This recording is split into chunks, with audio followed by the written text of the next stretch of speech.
there's a view of the Renaissance Center, and now the first 3 rows, Jackie. Well, the first 3 rows starting from the bottom end there in car number 23, Bruno Giacomelli from Italy. Bruno Giacomelli, 29 years of age, now makes his home in Italy. Next to him will be Manfred Winkelhock, and that's Bruno Giacomelli right there in that car number 23, the red and white car. He, of course, being very Italian, driving for an Italian team. Of course, very proud the Italians are of motor racing. That's Winkelhock. That's the driver who's going to be almost alongside him. It's a staggered grid here. They're not side by side. He's driving a car that, until now, has almost not qualified for many of the Grand Prix. It's always been a borderline case, and here he finds himself starting in 5th position on the starting grid. Very impressive for the young driver in his very first year of Grand Prix racing. Again, we're moving from the 3rd row forward. That's correct. And as we go forward, we see Didi Pironi driving the lone Ferrari. Gilles Villeneuve was sadly killed in a race during practice. In fact, for that race, the Belgian Grand Prix, Pironi taking over the number 1 position and the only position in this race for Ferrari. There you see Keke Rosberg from Finland. You see great difference in nationalities, putting on his balaclava to protect him against fire. In the case of fire, to give the driver an opportunity to protect himself. Driving a British car with Arab sponsorship. Again, the internationalism of Grand Prix racing. Frank Williams, the man who put that car and team together. Then you see another new international man, Andrea De Cesare, only 22 years of age. So nearly won the Monaco Grand Prix that we all hopefully saw on ABC's Wide World of Sports. De Cesare, very excited driver, had a little accident, damaged a car yesterday, and of course still wanting to win his first Grand Prix. And the man in pole position, the fastest man so far around here, Alain Prost, who, funnily enough, I suggested at the beginning of the season might win the World Championship this year. The enormous resources of the big companies behind him, Renault and Elf, sponsoring his team, a lot of money there with a lot of success so far, Jim. Certainly has. He won the first 2 Grand Prix of the season, and now he's on the pole for the first running of the Detroit Grand Prix. We'll be back live for the start. We're back again live in the streets of Detroit. Jim McKay in the commentary booth with Jackie Stewart, and there is the field. You're looking down at the first row of Alain Prost of France. He's on the right of your screen in the yellow and white car. In the red and white car, Andrea De Cesaris of Italy in the Marlboro Alfa Romeo. There is Prost's car, the pole-sitting winner. Again, remember, he won the first 2 Grand Prix of the season. At this point, Jackie, what's happening with these cars? We're very close to the start. There's an army of mechanics still on hand. These cars do not start with self-starters. They start with extra auxiliary batteries so that they don't drain any of the battery or any of the energy to restart the car if, for example, it breaks down or stops or spins out during one of these warm-up laps or, in fact, during the race itself. So those mechanics are now clearing that grid. Now, of course, this will not be the actual start. What they will do at this point is move around slowly at first on a so-called pace lap, not actually setting the pace, because what happens at the end of that lap is they return to their positions on the starting grid. Would you say the main purpose of this is to make sure that everybody's motor engine is running and running properly as we look at the temperature and the other weather conditions there? The ideal temperatures, by the way, not too hot and not too cool. And as the cars move off there, keep in mind this is not the start of the race, this is the pace lap. The drivers get an opportunity to not only warm up the engines or their transmissions, but also their tires. And of course, René Arnoux is way back in the back of the grid, as we mentioned, the teammate of Alain Prost, who's in pole position. We can expect to see a bit of a rush up from him, but right now, as they go around this very picturesque Grand Prix with this Renaissance Centre as almost a table piece in the centre of this glamorous way of running a motor race through the metropolis. You see the cars there. You see Keke Rosberg's car, number 6, Pironi's car, number 28. That's the young British driver, Mansell, in car number 12, the black car, the Lotus, designed by Colin Chapman, who has won the Indianapolis 500 with Jim Clark, a great designer. There you see the specifications of the racetrack right now, 20 turns. Amazing, with more than 40 gear changes per lap. It's going to be tough. It's going to be very tough on transmissions here, Jim. All right, let's set the field now. In row 1, Prost and De Cesaris. Row 2, Rosberg of Finland and Pironi of France. Then Winkelhock of Germany, Giacomelli of Italy. Moving along, row 4, Mansell and De Angelis. Then Eddie Cheever of the United States, the only American driver in the race, and former world champion Niki Lauda. Then Guerrera, the first Colombian ever to drive Grand Prix, and Derek Daly of Ireland. Row 7, Jacques Lafitte and Riccardo Patrese, who was so effective at Monte Carlo. René Arnoux, Michele Alboreto. in the Tyrrell. Row 9, there's John Watson, who's won a Grand Prix this season, and Jochen Mass of Germany. Row 10, Marc Surer of Switzerland, Brian Hinton. Row 11, Raoul Bossel of Brazil, Jean-Pierre Jarier of France, then Ricardo Paletti and Mauro Baldi. Row 13, 2 in a row, as you see, Eliseo Salazar and the Brazilian Chico Serra. That's the field then, Jackie, and a very, very tight race course, as is indicated very graphically here. Well, amazingly, they're doing about 100 miles an hour through there if they're really standing on it. Of course, we're still in the pace lap. Look at our tunnel shot here, a great shot in this tunnel. Again, we have a tunnel in Monte Carlo. So much of this racetrack in some way resembles Monaco. I don't mind saying it because this could easily be Monte Carlo right here. It's not quite as long a tunnel, but a great shot for us as the cars come out of there and head towards the start-finishing line, and they'll be slowing their pace up so that they don't have to wait too long. Now, Nelson Piquet, the reigning world champion, has not qualified for this race. He had problems, mechanical problems yesterday. There was rain in the afternoon session, and Piquet, the past world champion, 1981 world champion, is not in the race. First time it's ever happened since Jody Scheckter did not qualify at Montreal in 1980 while he was champion. We should point out the race is scheduled for 75 laps or 2 hours in time, whichever comes first. Our guess is that the 2 hours will come first. Now what happens now, all the cars must come to a stop, and the picture on the right-hand side of your screen right now is a red light will come on when the official starter is satisfied that all of the cars have come to a complete stop. When that light comes on, within 10 seconds, the green light can go, and in which case that is the start of the race. Remember, of course, it's a standing start. The car at the back there, by the way, is medical crews, and they're under starter's orders. Prost on the right of your screen. De Cesaris on the left. Keke Rosberg making the move into the first turn. It's Alain Prost, leader for the World Championship, out in front. The Polster leading, going through this first 180-degree, 100-mile-an-hour turn. It's Prost in front, followed by De Cesaris and Keke Rosberg. Look at Rosberg now moving to the right, Jackie. And also the Ferrari of Pironi up there as well, very tight in there, but it's Prost who out-accelerated the rest of the cars. He's got more horsepower in his Renault, although on the other hand it's a turbocharged car. It carries more fuel and therefore heavier in the beginning. Going on to the faster part of the racetrack, he takes a slight advantage there, but Alain Prost at the slowest part of the racetrack still has his lead there, followed by De Cesaris, then Keke Rosberg, then Pironi, and then one of the Lotus cars, probably Mansell in the Lotus car. But Prost stretching it out just a little bit on the first lap of the first Detroit Grand Prix. And here, one car pulling off to the side. Let's get the number on that car, number 30. That is Mauro Baldi of Italy, of the Arrows team. At the hairpin, pulling off the race course. And again, attendant there very quickly with a fire extinguisher, by the way. Well, a very disappointed young man, but there's Alain Prost, remember the man who's leading this World Championship this year in the Renault, accelerating out onto Jefferson and heading up towards the Cobo Hall, the big convention center. Hard braking again with full fuel load at this time. The car is rather clumsy and difficult to handle. Now downhill into a depression here. Looks like a tunnel, but it isn't. They'll go under a small overpass, but then head for the real tunnel. Here is the tunnel, the one that reminds you so much of Monte Carlo with the Renaissance Center in the background. Streaking through that tunnel at about 140 to 145 miles an hour, braking heavily for a second gear corner right now. Alain Prost driving very neatly at this point. He must not make a mistake, and in the early laps it's so easy, and there's one of the cars. Yes, we have there Raul Bossel of Brazil in the march. 2 cars so far having small incidents on the race course. Prost still leading as they finish the first lap. Prost followed by De Cesaris in the red and white car, then the green and white car of Keke Rosberg of Finland. Prost out in front, that's the yellow and white car just leaving your screen. De Cesaris red and white. Rosberg, then as you see, Pironi, Mansell of Great Britain, and Giacomelli. They'll be nearing the hairpin, and we'll see if that race car is still in the area. They're still racing under green. You get this wide shot by the church. Here they go. No, it's well parked on the side. No problem. Slowest part of the race course, and now this left turn that would be a normal left turn, as you'd see on a regular street, because that's what these are. Hard left, 90-degree turn.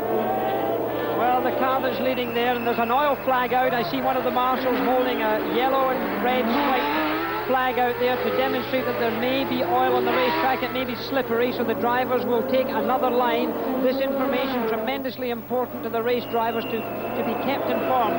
Quite often after the first lap, some overfilled oil tanks can spill out and there can be trouble. One of the Tyrrells in the pits. Oh, Michele Alboreto in the pit. Now this is the young man who finished third at Imola earlier in the Grand Prix season, showing great promise, in the pits already. But the man not in the pits and very much in a commanding lead so early in the race is, of course, Alain Prost. And the team we saw in the pits, Tyrrell, it's your old racing team. You must feel a little personal twinge for them. Yes. Into the tunnel for the second time goes Alain Prost of France on Renault. It's a French driver, a French car, a French engine. French all the way. And look at Keke Rosberg closing in on Andrea De Cesaris. A battle for second place now shaping up. De Cesaris of Italy, the Alfa Romeo. Look at Rosberg, almost making the move for the pass.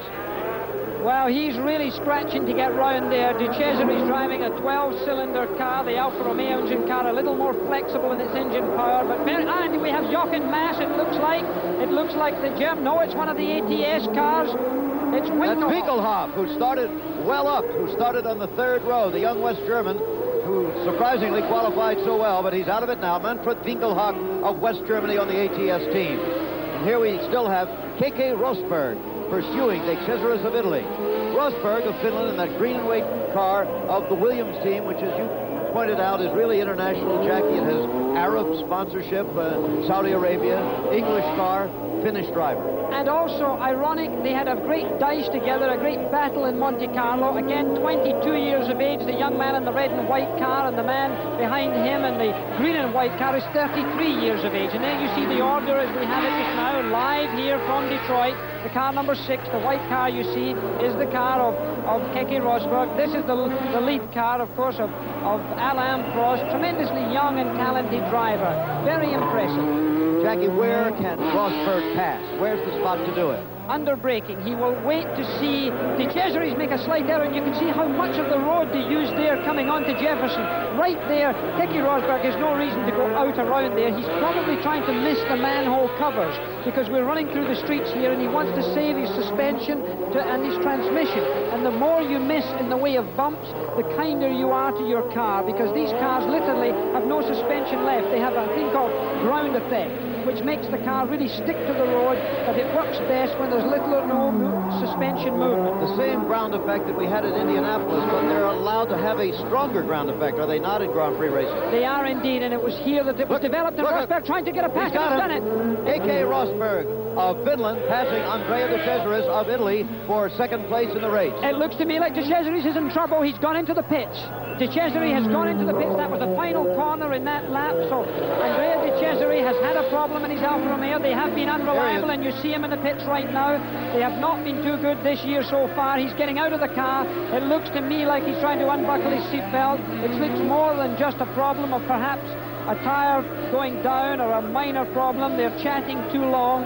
I think you can expect little or nothing in the leaderboard from now on from that driver. Well, remember that in this kind of racing, there are no scheduled pit stops in this race. This is not Indy, where you can make up time when the other fellow makes his pit stop. You make a pit stop here, it's all time against you. Looking down from high overhead, and there are the standings. Prost and Rosberg. De Cesaris now into the pits, so forget him. Pironi, Mansell, and Giacomelli. We're live from the Detroit Grand Prix. Live in Detroit again, still Prost of France leading the first Detroit Grand Prix, followed by Rosberg of Finland, Pironi of France, Mansell of Great Britain, Giacomelli of Italy, and now Eddie Cheever of the United States in car number 25 has moved up among the leaders. Eddie's been getting better and better in the past couple of years, hasn't he, Jackie? Very talented young driver, a man that we can expect to see a lot more of in the future. Would be very nice to see the American flag flying and someday your national anthem playing at the end of a Grand Prix. Eddie Cheever might be the man to do it. Well, of course, there have only been 2 Americans to win the World Championship, Phil Hill and Mario Andretti. Phil back in 1961 and Mario just a couple of years ago. Look at how close they come to the edge of that wall, Jackie, coming into Jefferson. We have a report right now, however, in the pits from Chris Economaki. Chris? Oh, I have here Andrea De Cesaris, a short race for you. What was the problem? I had a problem with the transmission, something drive shaft broke. What about the circuit and all the cars on it? Well, the circuit is too bumpy, as everyone told before, because the surface is not good at all. Now, how about your teammate? You root for Giacomelli? Yes, we look for him. Okay, Andrea De Cesaris is one of the first men out of the race. Back to you, Jim.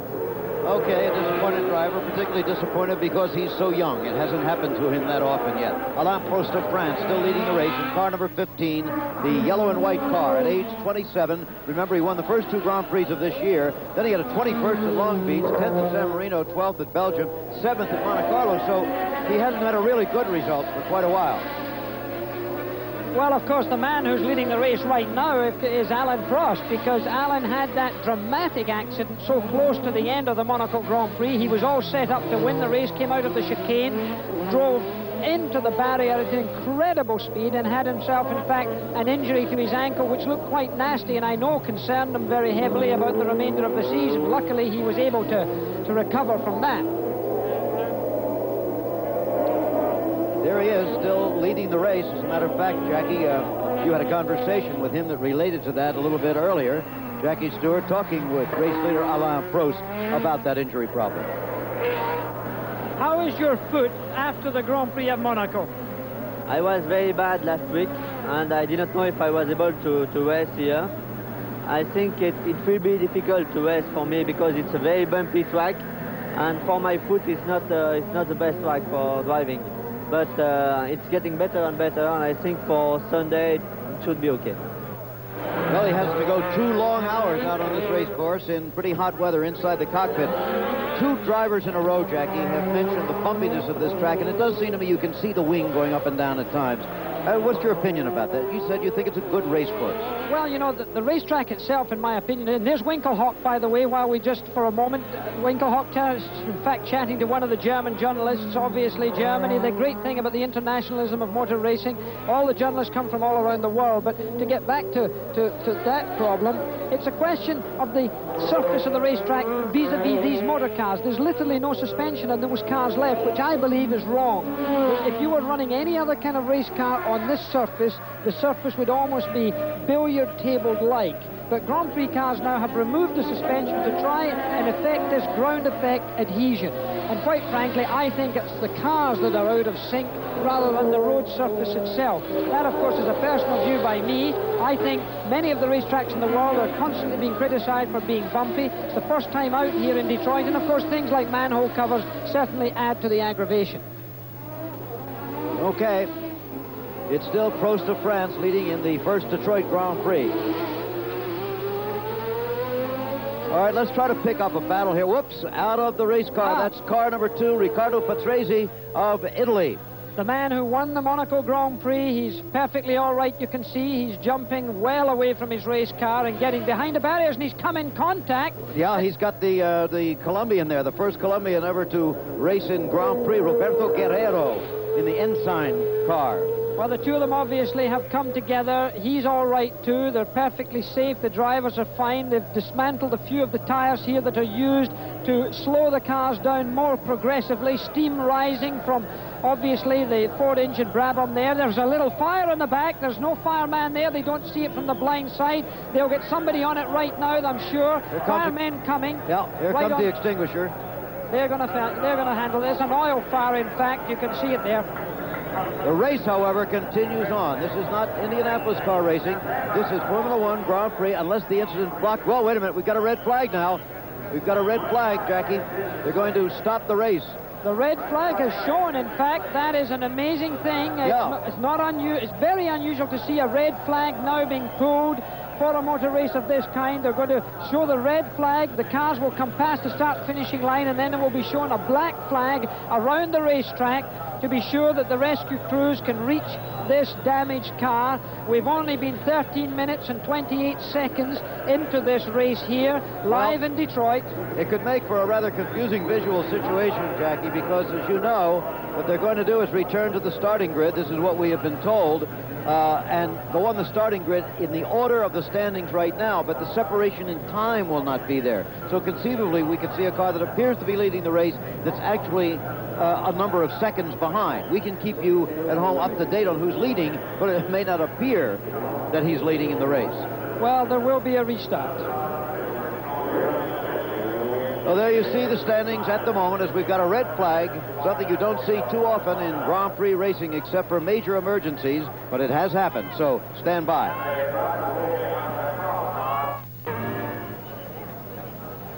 Back again live at the Detroit Grand Prix. There are the standings, but the race is at a standstill right now. Prost, Rosberg, Pironi, Mansell, Giacomelli, and Eddie Cheever of the United States in 6th place in the race.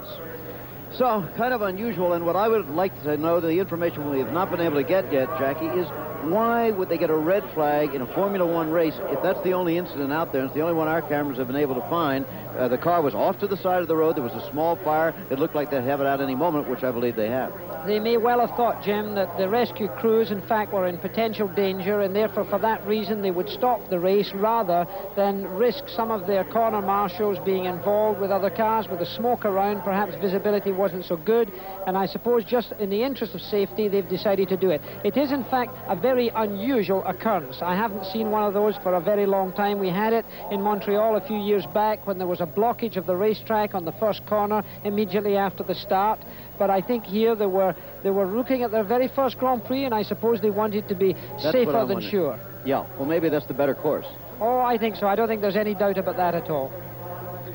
Okay, well, as you know, we have 2 reporters on the race course and in the pits. Chris Economaki in the pits, Sam Posey out on the race course itself, but moving just about wherever he wants. He's kind of a free spirit out there. And let's go down to Sam Posey right now. Jim, what happened? I was right here in turn 1. The car that you see behind me now being carried away, Guerrero, seemed clearly to blame. He was taking a wide line here into turn 1, and he turned directly into the Lotus. And that set off the accident, which, of course, subsequently involved Patrese. Now, you see them working on Patrese's car to free it from the tire wall there. It was a very dramatic moment when those of us who were on the outside here of turn 1 could see fire coming from the back of Patrese's Brabham. But the people that were over there close to it couldn't see that. And it was a very, very tense moment. They finally got to it. It seemed, of course, it was probably only a few seconds, but it seemed to us here like a very long time. I just had a chance to talk to Patrese. He was in no mood to do an interview.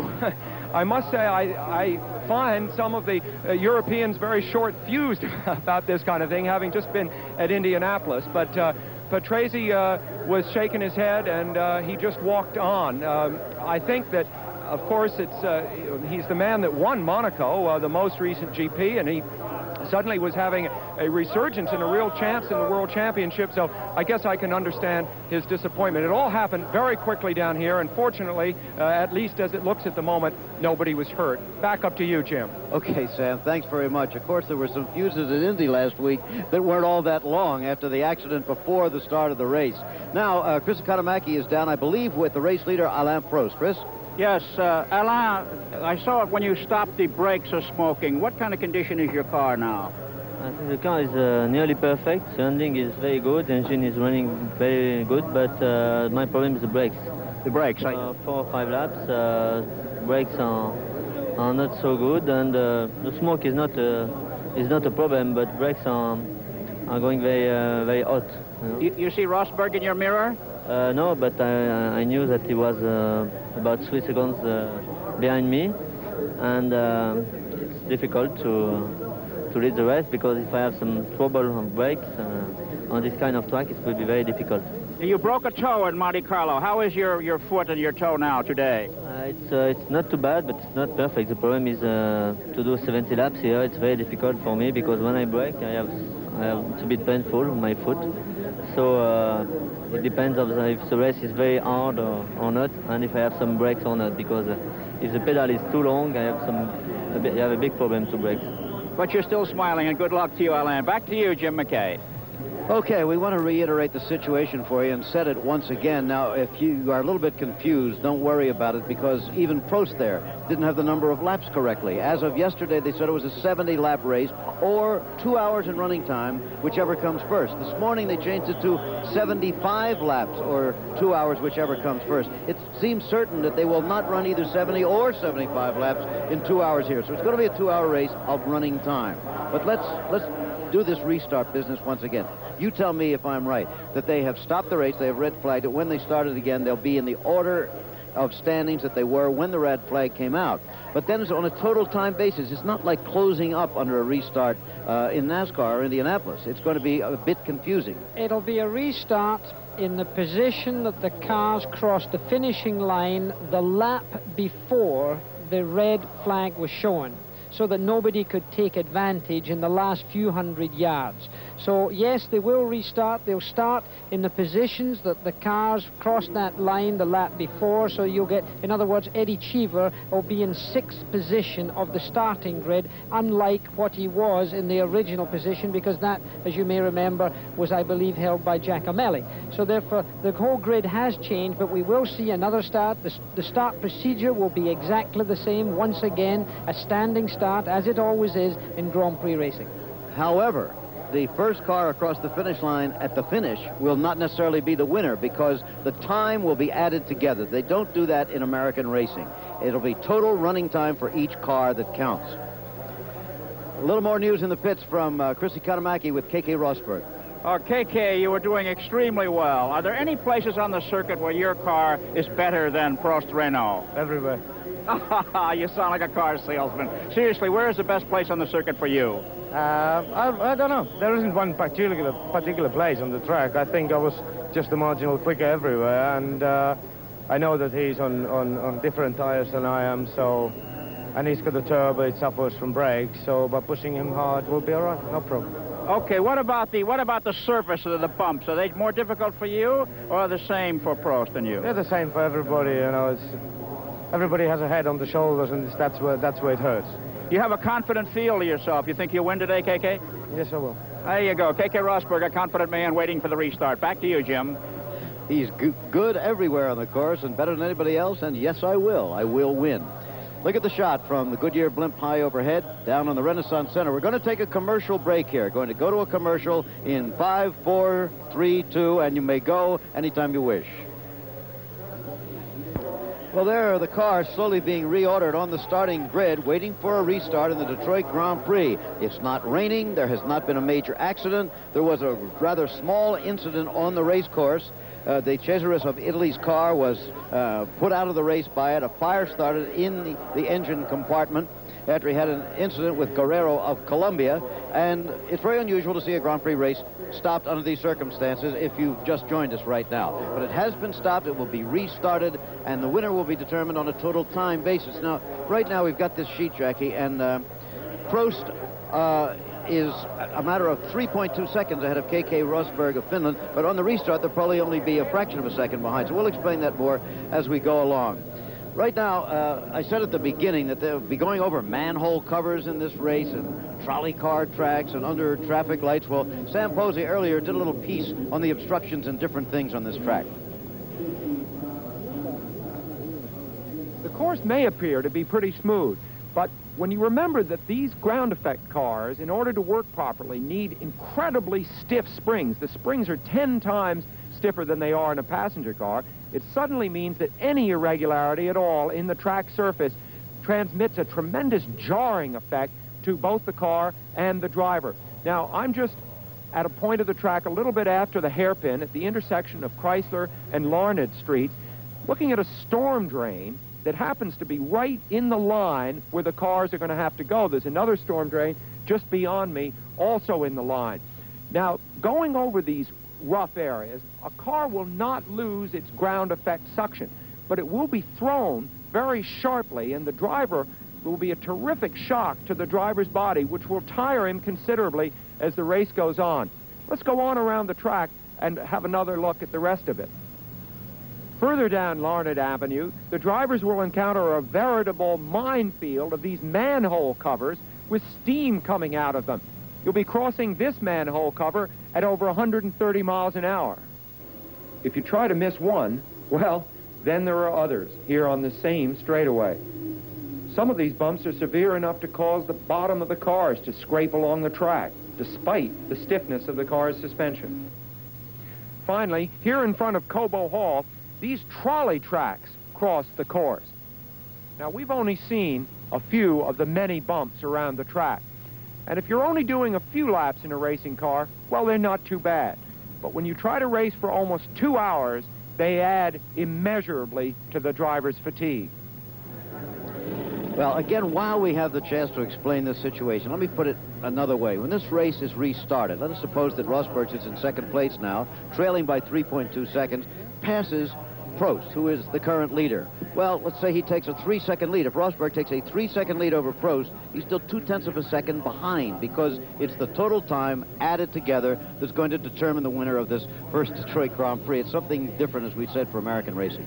Well, it's true, because the penalty, of course, of stopping may help others, may help some of the drivers and some of the cars, but I doubt it very much. I think when we look at the grid and we see the cars, some of them stripped off, Jim, to try and allow the brakes and the engines and the transmissions to cool just a little bit, you see the concern the mechanics have. So seldom do the mechanics ever get an opportunity to have a look at their racing cars after they've done a few hot laps around a Grand Prix racetrack. So they're all hoping now, and I think the fact that Alain Prost mentioned his brakes is a very clear indication that that team is worried. I think the mechanical factor here, the attrition factor, could really be a major issue in this motor race. So I think we can expect not only brake troubles, as I did say earlier, but also probably transmission and potentially suspension problems. Very tight racetrack, very difficult, very demanding. But then again, that's what Grand Prix racing is all about. It's not just a test of the driver, it's also a test of the machinery. Chris Economaki right now is with the only American driver in the race, Eddie Cheever, who's doing quite well. Chris? Eddie, you're looking very well on the circuit. Your 12-cylinder car. Is it the right engine for this kind of a circuit? Our car and engine are going well this morning. I'm a bit annoyed at to stop the race because everybody else is putting on the same set of tires that we had, and I had a definite advantage over everybody. Really? Do you think it was right to have stopped the race? I think for security reasons, it's always good to stop a race. I don't believe in driving in a circuit condition, in a dangerous circuit condition. One said it's tires A versus tires B on that. How much of a difference does that make? Enormous. On a 2-hour race, if you run with too soft of a compound after 5-6 laps, you're already in trouble. In fact, the two cars that were in front of me, both the Alfa and the Lotus, were having tire problems, and I was cruising. So I'm very annoyed that they stopped the race on one side, but I think it's always good for safety reasons to see. I didn't really see the reason why they did stop it, though. Okay, Eddie Cheever, a little bit annoyed. Back to you, Jim. Okay, and the race still at a standstill. We begin to wonder now why it is taking so long to get the cars reordered and the race restarted, since the incident was not of a major nature. As far as we can see, the track has been completely cleared. However, we're going to have another couple of minutes. That is quite obvious. There's still mechanics and people all over the race course at this point. Jackie Stewart, a little bit earlier, did a piece taking us inside a Formula One race car. Very hard to see inside any modern race car. Everything is so tight now. But he had the opportunity. Let's take a look at that piece. A Formula One Grand Prix car is a slick and almost perfect aerodynamic shape for the job it does. But underneath this thin skin is in fact a mass of engineering wizardry. With the fiberglass bodywork off, you can see the confines of where the driver sits. With the bodywork on, it would cover over this water radiator on this side, the oil radiator over here. The steering wheel, very small.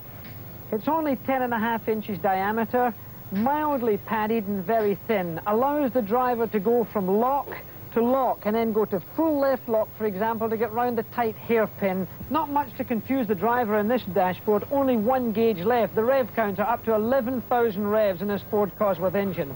This light here only comes on if the oil pressure drops too low.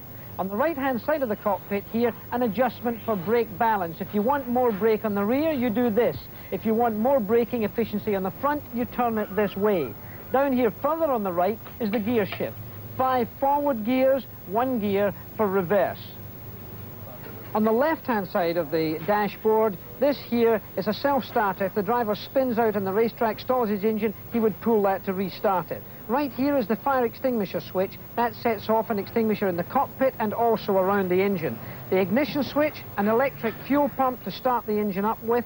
This here is a light that, in the case of heavy rain, a high-intensity light goes on the rear so that cars following can see the car in front. This here is a cold start, would you believe, in cold mornings to try and assist it, a retarder for the ignition to start. Right down here, they call it the kill switch. In the case of an emergency, this would come into operation, switch everything off electronically. Seat belts, they're made for emergencies. Just as we should always wear them in our street cars, race drivers always do wear them. 6-point fastener, 2 between the legs to stop them from submarining or going under his seat belts. 2 shoulder harnesses and, of course, the waistband. Now, these would normally hold a driver into a car. Recently, there was a dreadful accident in Belgium where Gilles Villeneuve died and was thrown out of the car. But that was an extremely unusual accident because the car totally destroyed itself around the driver.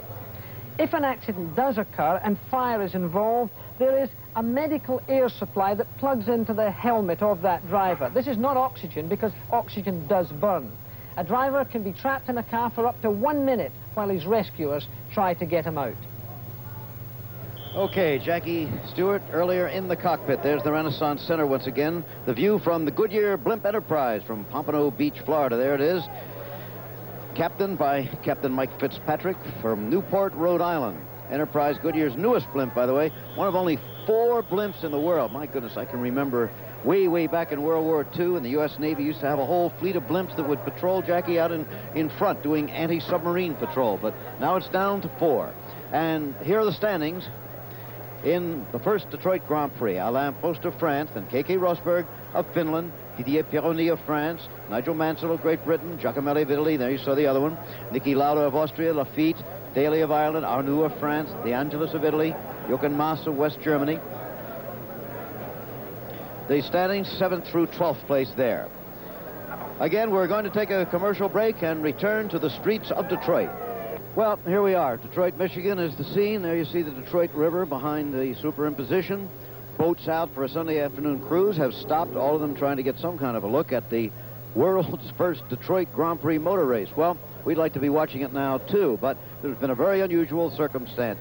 Normally you think of Formula One Grand Prix racing as being very different from American racing. American racing, either at Indianapolis or in NASCAR, will stop the moment 1 drop of rain falls, in essence, and for other reasons. But Formula One, one of the big selling points of the sport has always been we ride unless the race course is totally blocked. Well, the race course was not blocked. There was an incident out there. There was a minor fire in the engine of one of the cars, which was put out quite quickly. But before that happened, the red flag came out with great speed, and the race was stopped. It's been stopped for better than a half an hour now. Latest word we have is that it may be a good many more minutes before they restart again, but that's not official. Here are the standings in the race. You see 7th through 12th place there, right there. That's not the leaders, 7th through 12th. Niki Lauda, the former world champion, doing quite well. Sam Posey has been wandering around at various areas on the course. He might have some information for us. Sam?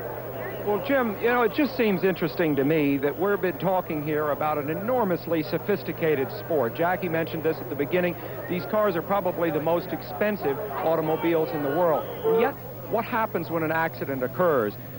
They run into these old tires that have been put around the track. Look at these things.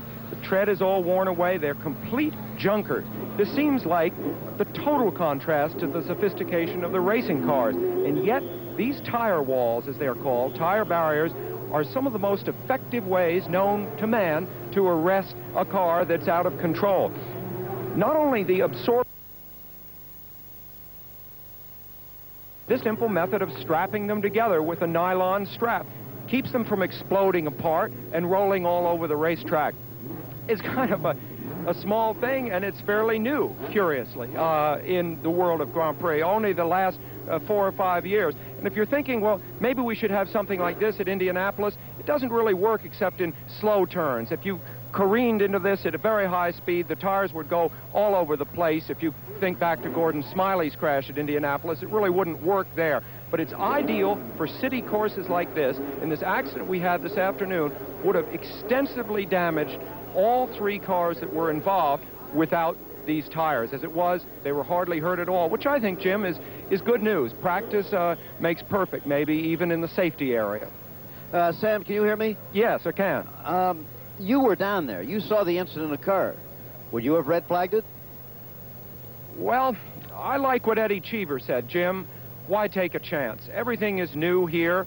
You see, Patrese car was on fire. We have to realize that, and it could have exploded suddenly. I mean, there was quite a blaze at the back. I think that the decision may very well have come from somebody that was on my side, or had been relayed to the chief steward from somebody that was on my side of that and saw the fire. Nobody else did. I think the fire made it a major risk.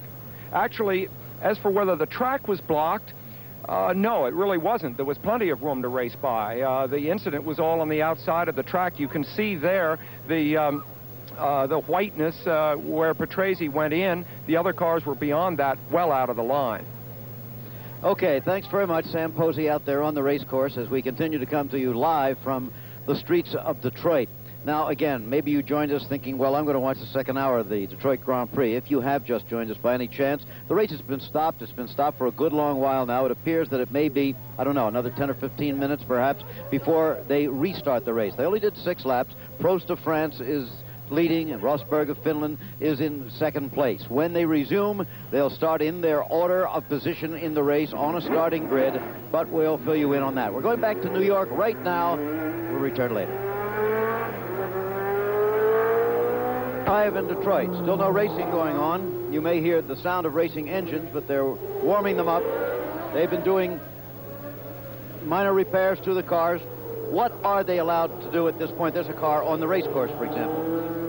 Mansell, the car of Mansell, the Lotus, coming back onto the what they call the dummy grid. What will happen now is that those cars will be allowed to have any work done on them at all. Anything even if what?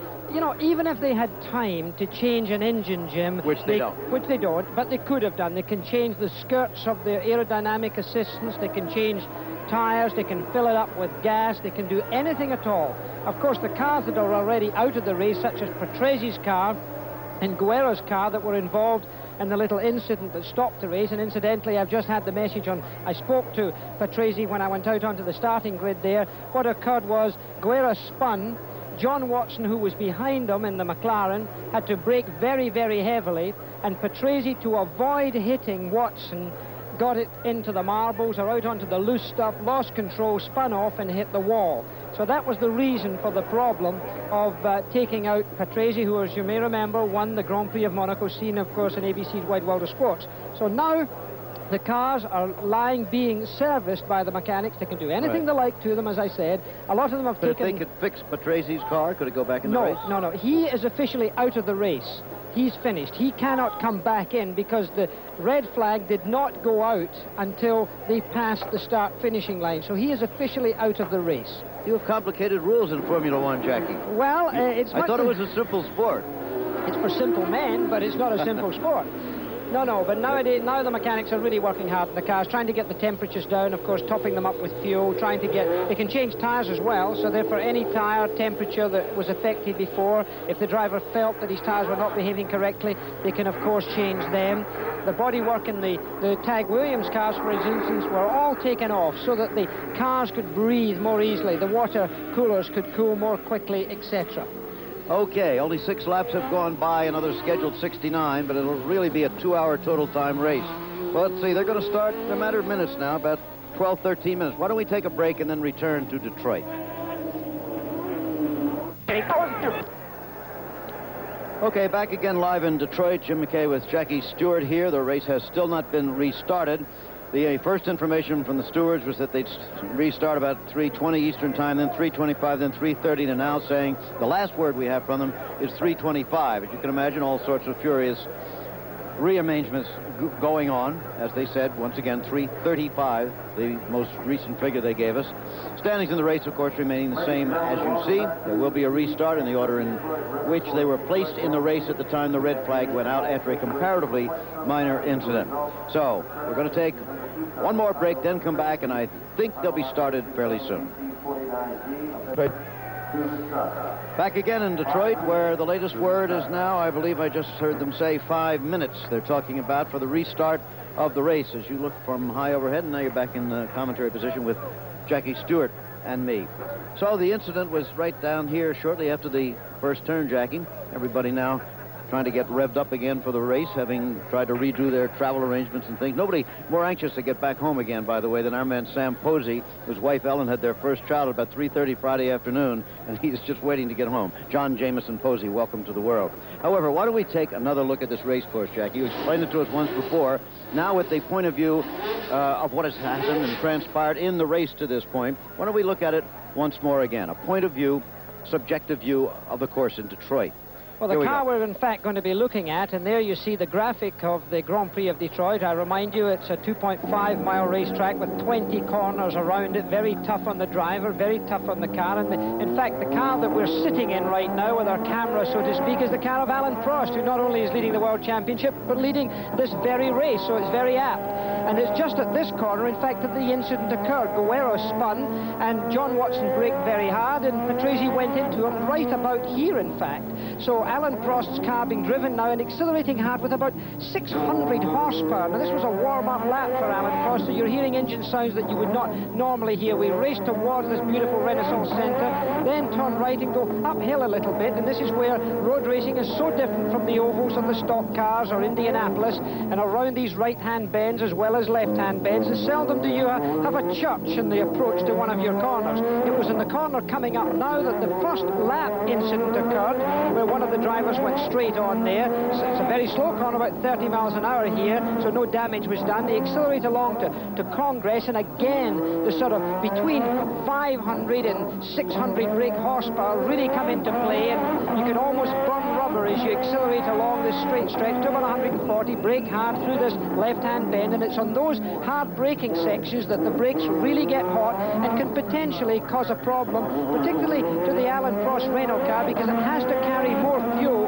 than the normally aspirated Ford engines, for example, so they're a little heavier. So Alan Prost is going to have to be a little bit gentle with his braking and often with his transmission, because here we're accelerating towards the Cobo Hall here, the convention center, in second gear. We'll remember all that horsepower, churning that rear suspension, churning that transmission, and again it gets heavily bumped over these trolley rails there as it goes down towards the confines, and the great sound and resilience of these, in this case, 6-cylinder engines. Some of them are 8 cylinders, and the Alfa Romeos have 12 cylinders, a normally aspirated 12-cylinder for the Alfa Romeo. De Cesare is out of the race, one of the leading Alfa drivers. And then they go through this great tunnel, where, of course, difficult for light if oil is on the racetrack. Another slow right-hander in second gear, followed immediately as we go onto the Detroit River and accelerate towards the chicane, which is the final corner here. You can go right round the chicane, as Prost's car will, or turn left into the pit lane, and of course many of the cars went in there for service. We're back now, as you can see, on the racetrack. Many of the drivers back in, and there you see the order of finish. The lap before, we had a red flag here in Detroit. If some of you who have just joined us did not know, the race was stopped. Nobody was injured, but we're just about ready for a restart. We might point out that the reason the delay has been so long, we might say again, is because of the regulations of Formula One. They have to wait a certain length of time. We'll be back. 2 rows of the grid from our commentary position. Yes, we reckon it's, thank you, James, it looks like 18 cars to us. Well, there in pole position, Prost, alongside him, Rosberg, and away they go around the warm-up lap. They come round, they break down into what's really, it calls itself 2 corners, turn 1 and turn 2. It's left-hander, quite open in the entry there. They're still slowing down through this bit, then it tightens up, and they go into quite a tight, narrow exit out of there, which is not a bad thing to have a bit of space to funnel into for the first corner when everything's a little bit crowded.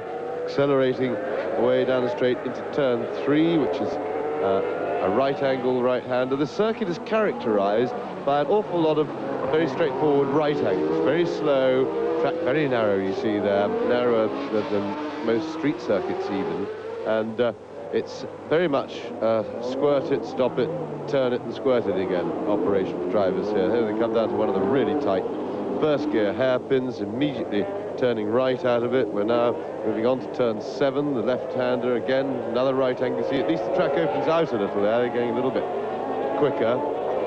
Then they wind a little bit past the Congress Center, which is on both sides of the track there, down into sharp left on turn 8, then they turn right again very sharply.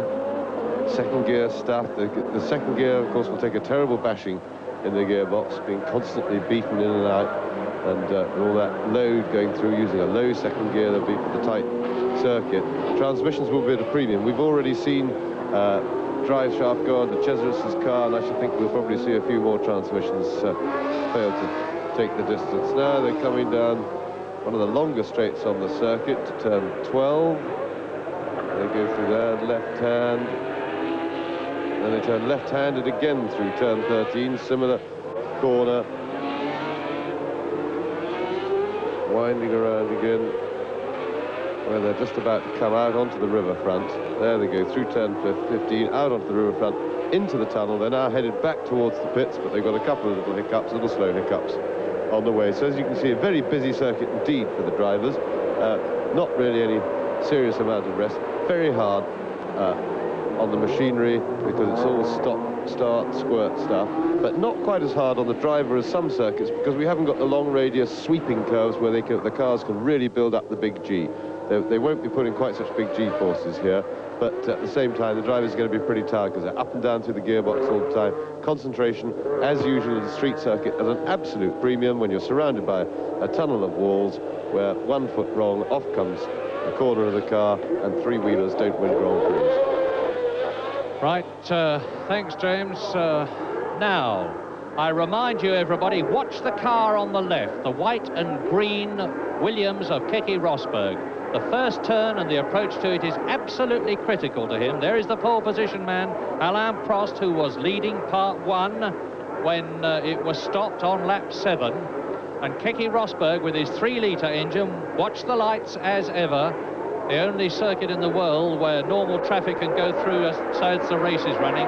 Go! And Rosberg was left, and Prost gets away beautifully now. Is Rosberg, and Pironi is right up with them. And Prost and Rosberg fighting for the lead, and Prost has got it as he did in the first part. So it is Prost and Rosberg and Pironi, and then behind Pironi is Bruno Giacomelli. Then it is one of the Talbots, and Nigel Mansell is coming up well. It's Prost, Rosberg, Pironi, Giacomelli, Cheever, I think it is. Yes, it must be Eddie Cheever. Down to the hairpin, and it's still Prost, Rosberg, Pironi. Giacomelli, Cheever's up a place. There's Arnoux trying to fight his way through, pushing by Nigel Mansell at the side, and Niki Lauda going through. And they're all round the hairpin successfully on the first lap. Oh, a little bit of bumping and boring there. Mansell got pushed so wide so far out, he didn't have enough knock to make the corner and had to actually spin the wheels to bring the back round, and nearly got on the wall for no other reason. A great start by Keke Rosberg. He certainly used his best endeavours. He got away from the line first of those 3 front runners, but he was then swallowed up for power down to the first corner by turbocharged engines. He had his nose in front, but he didn't have the line. He couldn't get any daylight between him and Prost. Prost, very cool, very experienced now, drives with like a man with considerably more years experience than he has got, held on to things, and he's got Rosberg where he wants him, behind him, and now all he has to do is defend. Well, I say that, he's got an awful lot of defending to do and an awful long way to go, but he's done, on this sort of street circuit, really the lion's share of the work already. Well, almost 1 lap completed as they come out of the Atworth Water Tunnel down to turn 16. Now on and into the start and finish straight, round the kink. And Alain Prost leads into the start and finish straight, up to turn 1 and 2 again. Now, Alain Prost has done exactly what he needed to do with Rosberg in second place. He has managed to get clear on the first lap. And how clear, because that is quite a cushion. That is over a second at the end of 1 lap, which around a street circuit like this takes a heck of a lot of doing. In fact, the gap was just on 2 seconds as he went round the corner there. Rosberg second, Pironi third. Yes, looking at the first heat in the earlier part of the race that we saw, it does look as if Prost has he had a little bit in hand, I felt then, over Rosberg. Rosberg seemed to be on the limit, and he's used that to advantage there. He was resting before, but now he's just going away very well indeed. He was on the pole. He's obviously in command of this race. I think he'll go away, give himself a little lead, and then probably do as he did in the first heat, try and take it easy, because he's got a long way to go, and physical and mechanical endurance are going to be the order of the day. And this, of course, is exactly what Alain Prost did at Monaco. He built up a lead, and then in the 74th lap out of 76, he lost it because of a combination of Derek Daly's oil and rain. So Keke Rosberg is in second place, Pironi is third, Giacomelli there in the Alfa Romeo is in fourth place, then Eddie Cheever, René Arnoux in the second of the Renaults is in 6th position, so both the turbo Renaults are well up into World Championship point standings at the present moment, albeit with a long way to go. And they have Niki Lauda there. That's interesting. The caption shows 7 laps, of course. They are adding on the laps that are being done in this second half to the 6 laps that were finished in the first section of the race. And we were expecting the race to last 64 laps. There is Cheever in 5th position, followed by Arnoux in 6th place. Now let's see who's in 7th position. And we've got computer working, bringing the tyres together as René Arnoux tries to challenge Eddie Cheever in 5th place. The V12 Talbot, the V6 turbocharged Renault, 5th and 6th places. And a wonderful, almost aerial view as we look down on them from one of the skyscrapers. There are some extremely good camera positions here, and there is Niki Lauda in 7th place in the Marlboro McLaren car, and René Arnoux is really challenging Cheever. Meantime, Giacomelli is pulling away a bit. There is the red and white McLaren behind, the MP4 car, and now the leader, Alain Prost, on lap 3 in this rerun section. That means lap 9 altogether when you take into account the first part.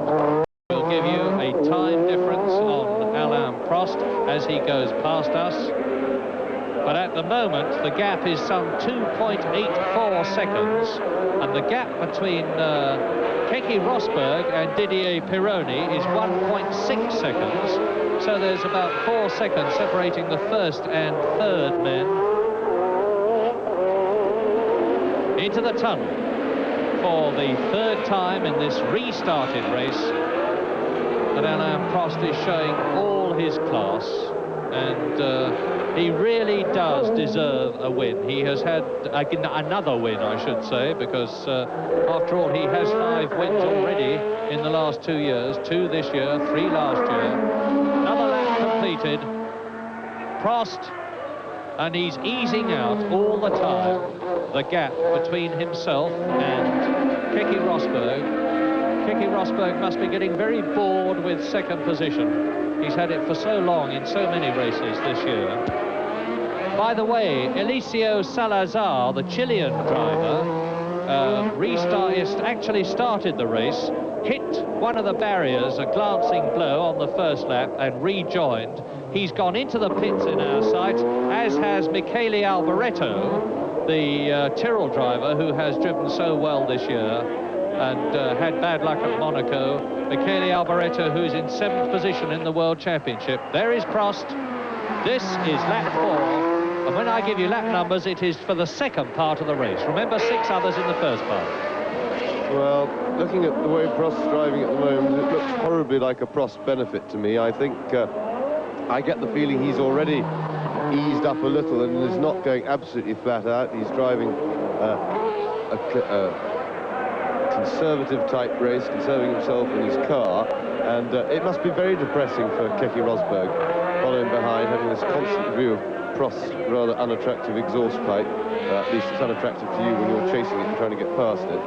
And he's seen an awful lot of it this year. Prost has really been the outstanding driver-car combination with his Renault throughout the season in Grand Prix racing. Has surprisingly few results to date, and funnily enough, one of his 2 wins was a luck out in that it was on technicalities and he got handed after the win after a disqualification. So anyway, he certainly deserves 2 wins. Nobody can argue with that.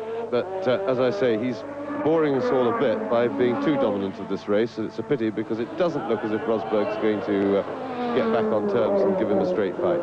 Well, there is Rosberg, and Pironi still in 3rd place. Bad news for those of you wide world of sport viewers who are interested in the John Player Special Lotus mark, because Nigel Mansell is dropping back. He's in 9th position, and on lap 5 in this restarted race, Alain Prost, that we are looking at now, leads with Keke Rosberg in 2nd place, with Pironi in 3rd position, with Giacomelli in 4th place, with Cheever in 5th position, with Arnoux 6th and Lauda 7th. In 8th position is Derek Daly. In 9th place is Jacques Lafitte. In 10th position is Jochen Maas. In 11th place is Nigel Mansell, dropping back. And in 12th position is Mansell's teammate, Elio De Angelis. That is lap 5, and we're almost at the end of it, you see. And it looked to me as though Didier Pironi is closing up slightly on Keke Rosberg. Meantime, our producer is favouring Alain Prost, who leads.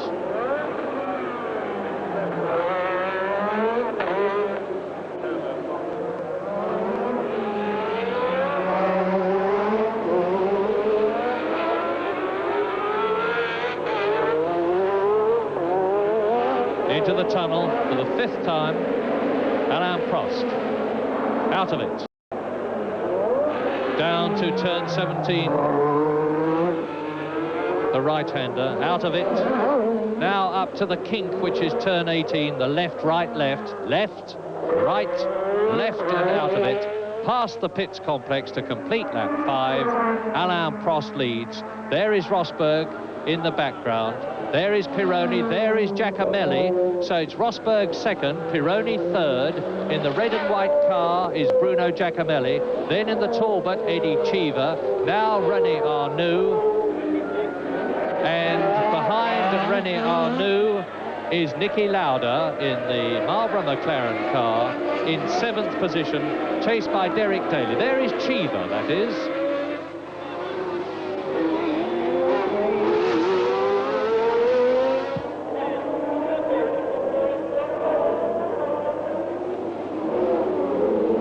And Giacomelli closing up on Pironi.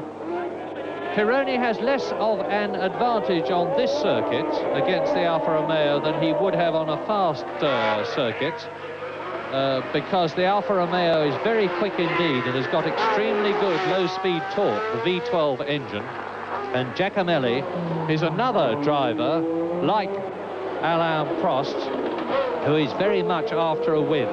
Giacomelli led at Watkins Glen the year before last, the last Grand Prix of the 1980 series, and since then the Alfa Romeo has been dramatically improved. It's the centre of these 3 cars in 4th position. There's Eddie Cheever 5th, and the V12 Alfa Romeo has been enormously improved by Gérard Ducarouge, the ex-Talbot Ligier team manager, who's designed a completely new car, and look how Giacomelli's pressing. Yes, Giacomelli's going very well indeed now. He's really climbing all over the back of the Ferrari, and of course, just to add spice to that battle for the Italian community out there in Australia, I know there's a terrifically large Italian community who are very, very keen on motor racing. They will know only too well that there is massive traditional rivalry between Ferrari and Alfa Romeo, so whoever you're rooting for, this is a good battle. And into lap 7 they go now, with Alain Prost still leading, but a good battle behind him, and Keke Rosberg, who is 2nd for 3rd position. There's Cheever, who is 5th. Behind Eddie Cheever, you should see the red and white car of Niki Lauda if we dwell for a moment on one of the corners. But that's Eddie Cheever, 5th position, Lauda in 6th place then. Prost leading, Rosberg 2nd, Pironi 3rd. In 4th position, Bruno Giacomelli. In 5th position, Cheever. In 6th position, Lauda. And as far as cars are concerned, with Giacomelli now, as James rightly says, climbing all over the Scarlet Ferrari, turbocharged 1.5-litre Ferrari of Didier Pironi, and trying now to go through, but he won't get past there. Trying to pass somebody on a right-angled corner is difficult, but when it's Pironi, it's quite impossible, and Cheever now is having a go at Giacomelli.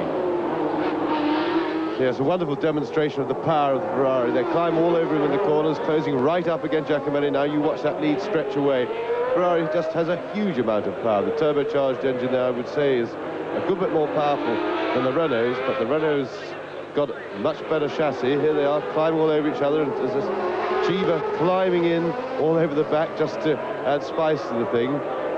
Very good close-up shot there. The camera doesn't quite have this all in the frame, but excellent stuff. Now we're going to see the Ferrari once more stride away, and it does make it impossible to pass in that situation, really.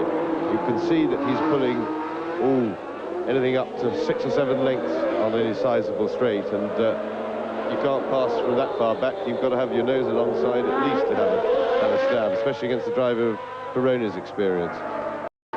And there, look back a bit and you see Niki Lauda. Now, because Pironi is holding up Giacomelli and because Giacomelli is holding up Cheever, Niki Lauda, with a comparatively clear circuit in front of him, is closing up all the time on the 3rd, 4th, 5th men. Niki Lauda in 6th position. Still Prost leading, still Rosberg in 2nd place. There is Pironi, Giacomelli, Cheever, 3rd, 4th, 5th. Watch, though, for the red and white car of Niki Lauda with the red rear wing. That's the way to tell the difference from a distance between the seemingly identical red and white Alfa Romeo and the red and white Marlboro McLaren. Same livery, distinguished by the different colours of the aerofoils at the front and the rear. They're black carbon fibre on the Alfa.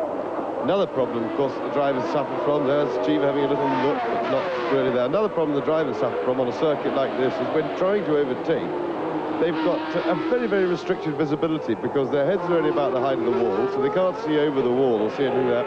And of course, when the circuit's so narrow, their vision is basically filled by the car in front. You can see where Giacomelli was then, right up under the Ferrari's wing. He can't see much of the corner. He can't see where it is unless he comes out. And he's then still got the Ferrari in the way of some of his reference points. So this visibility problem and lack of reference points on the circuit, because you're in this tunnel of either cement or metal barrier with reflection even off the barrier, is a problem peculiar to street circuits, and it's a big one when you put it on top of all the other problems there are for passing.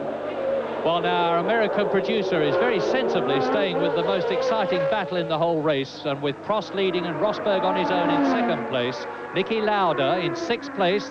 There, the 4th of these cars, is closing all the time on Eddie Cheever, who is 5th, Giacomelli, who is 4th, and Pironi, who is 3rd. And you've seen the caption which told you that Niki Lauda is the fastest man on the circuit. Alain Prost is now 3.6 seconds ahead of Keke Rosberg.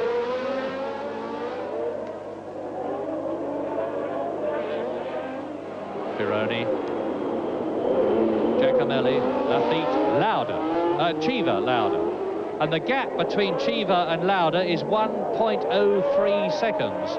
And I do not think it is going to take ex-double world champion Niki Lauda all that long to nibble away at that. But then Lauda is going to have the problem that's already facing Cheever and Giacomelli, how to get past the man in front. Where can you do it on a circuit like this, with cars that are as wide as this and whose performance is as similar as it is? Nowhere is the answer to that, quite honestly. With the Ferrari's superior power out in front, it does, without any doubt, Pironi is going to have to make a mistake. Either that or, I mean, the only chance is for Giacomelli to have a total kamikaze run at him, of which Giacomelli has proved himself quite capable in the past, I should add. But I think it would have to be kamikaze even beyond Giacomelli's potential. Here, quite honestly. No, you've got to wait for a mistake or a problem with the Ferrari. I think the Ferrari is probably running pretty hard on the tyres. It's a very heavy car, puts a lot more power than the Ford engine cars through its rear tyres, and it seemed to slow down in the previous heat as the laps wore on, and we're now running into that sort of distance. And but of course, the big problem then is if he's going slow around the corners, he still can't be passed. He squirts it away down the straights, and it just builds a bigger train, as we've seen so many times in the last 18 months since Ferrari introduced these turbocharged cars. Then they haven't yet produced a good chassis. This one is a major improvement on the dreadful abortion that they turned out last year, which was an excuse for a chassis. But it's by no means a good chassis. They've got a more powerful engine than the Renault's up front, driving away very smoothly. Well, I can tell you, as we look out of the box, that Keke Rosberg is actually starting to catch Alain Prost. He's putting in a charge. The gap that you saw on the caption of 7 seconds has now been reduced, and Keke Rosberg is now 6 seconds behind.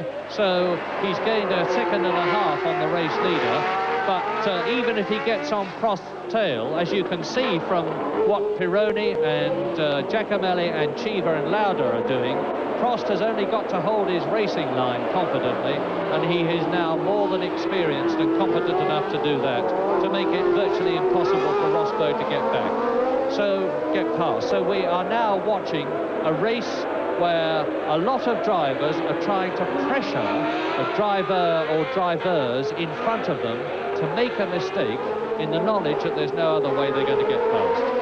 Yes, the big problem with trying to put pressure on like that to somebody like Pironi, who's now had plenty of experience of driving the turbocharged Ferrari, is of course that there is no pressure. When you know you can go any speed you like round a corner and then still squirt it down the next straight and just walk away from the opposition, thereby rendering them no chance at the next corner, you're not under any pressure. The time, of course, when there is pressure is when you're in a car that's not very powerful on the straight, and you know you've got to get that corner absolutely dead right, maximum speed to maintain your momentum up to the next corner. This is not the case for Pironi. He's under no pressure. The only pressure he's suffered from is throwing rather a pig chassis around. Ferrari have never been great chassis builders. This is one of their better efforts, but it can't be a lot of fun to drive. A better effort designed, incidentally, by the man with the unlikely but real name of Dr. Harvey Postlethwaite, who is an Englishman and who was taken on by Ferrari to make up for the deficiencies of the home engineers. Now, on lap 11 in this part 2, to which you have to add 6 laps from part 1 and do a complicated time equation, and with Didier Pironi in 3rd position. Yes, but I was going back to what you're saying about Harvey Postlethwaite. Certainly Ferrari, it was a wise move for them to try and get into some of the British technology as far as chassis building is concerned, which has always been superior, whilst they picked probably the best engineer in the business in terms of producing cars very well, engineering them very well. Harvey Postlethwaite has never been one of our top designers. He has never, in fact, designed a winning car for Grand Prix racing. Cars he's designed have won a couple of Grand Prix, but they've never been competitive. The Hesketh was his first effort. We won one race with that, but that was against the form. The car wasn't really up to it, and his subsequent efforts were never winning cars. He won a car with Jody Scheckter, with the Wolf car he designed, but again, it was through good preparation, good engineering, rather than through being fast, and being well driven, of course, in Jody's case. Now, something I can tell you significant from our lap chart and personal observation is that René Arnoux, in the second of the Renaults, and Alain Prost is leading in the first, is gradually slipping down through the field. He was in 7th position. He's now in 9th place, and ahead of him are Derek Daly, who is 7th, and Jacques Laffite, who is 8th, both of whom have somehow scrambled past Arnoux, while we have been concentrating on this battle. And on lap 11, to which you have to add the 6 laps from part 1, in the lead, Alain Prost still. Keke Rosberg in 2nd position, about 6 seconds behind the leader. The battle for 3rd position, which you are looking at now, with Didier Pironi in the Ferrari in 3rd place. Bruno Giacomelli in the Alfa Romeo 4th. Eddie Cheever in the Talbot 5th. Niki Lauda in the McLaren in 6th position. Then, as I said, Derek Daly in 7th position, Jacques Laffite 8th, René Arnoux slipping down in 9th position, in 10th place Jochen Maas in the March, in 11th place John Watson in the McLaren, and in 12th place is Nigel Mansell.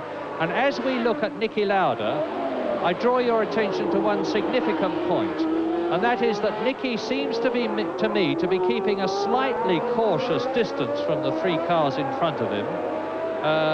It looks to me as though Lauda is not quite as close to Cheever as Cheever is to Giacomelli and Giacomelli is to Pironi. In other words, Niki Lauda is watching points. Yes, absolutely. Well, I think not so much watching points, Murray. I think with his experience, he realises that there's nothing he can do to pass these boys. So I think he's, for the time being, he's sitting back and letting the young lions sort it out, hoping they might make a little mistake to make a gap for him, because that's really his best chance of moving up places. Because, well, he's closed up there a bit, but I think he's conserving his strength for later in the race. He knows that it's going to be a very long, hard battle, and I don't think he particularly wants to pass, say, Eddie Cheever and just get himself in the middle, which would be much harder work for him. He'd much rather see Cheever and Giacomelli And there is Cheever having a go around the outside of Giacomelli, but not succeeding, I don't think. No, Giacomelli always had the inside of the corner. But they're beginning to scrap a bit now and letting Pironi get away, which might prompt Lauda then to do something about it and try and move up. But he is the quickest car on the circuit, Lauda. He's put up the fastest lap in this race so far. So I think unless something's gone wrong with his car, we can't say he's struggling to hold on. Murray's absolutely right. He's watching. Well, you may be confused about how the results are going to be arrived at. Let me tell you that the times of the individual drivers that all finish the first and second parts will be added together, and obviously the lowest time will be the winner, and so on. And at the present moment, I can tell you from our computer information that Keke Rosberg, on an accumulation of the times of the first part and the part that is run so far in the second half of the race, not the second half, second part of the race, is only 5 seconds behind Alain Prost. So it's still a very, very close thing. But I suspect we're going to need some pretty delicate computer work to sort the results out. And it's heartening that at the present moment, most of the runners are still very much in the race. I was saying earlier on that with only a few starting in comparison with the full 26 who were supposed to go at part 2, we were expecting decay to set in pretty early. Well, thank heavens it hasn't yet set in to any great extent. Elio De Angelis has disappeared off our lap charts and we haven't seen him anywhere around the circuit. But it is still then on lap 13, Alain Prost leading, Keke Rosberg second, Prost in the Renault, Rosberg in the Williams. Third, Pironi Ferrari. Fourth is Giacomelli Alfa Romeo. Fifth, Eddie Cheever there in the blue Talbot. Sixth, Niki Lauda in the McLaren. Then, still in 7th position, Derek Daly. And Daly, too, is starting to close up. He's fought his way past Arnoux, who delayed him a lot. And René Arnoux is still in 9th position. A very unhappy man. I seem to say this every race, but Arnoux has had the most appalling luck this season. And they go virtually into that left-right sequence of bends together, those 4 cars. And there, out of the race, is the ATS of, let's check, the ATS of Eliseo Salazar. So Winkelhock failed to start, and Salazar, the Chilean driver, out of the race. I spoke too soon when I said that the decay hadn't started. Salazar, not the happiest of men in Grand Prix racing at the present moment. Although he finished 9th in South Africa, he didn't finish in Brazil or Long Beach or Belgium or Monaco. He did finish in 5th place at San Marino, and now he is out in Detroit. Alain.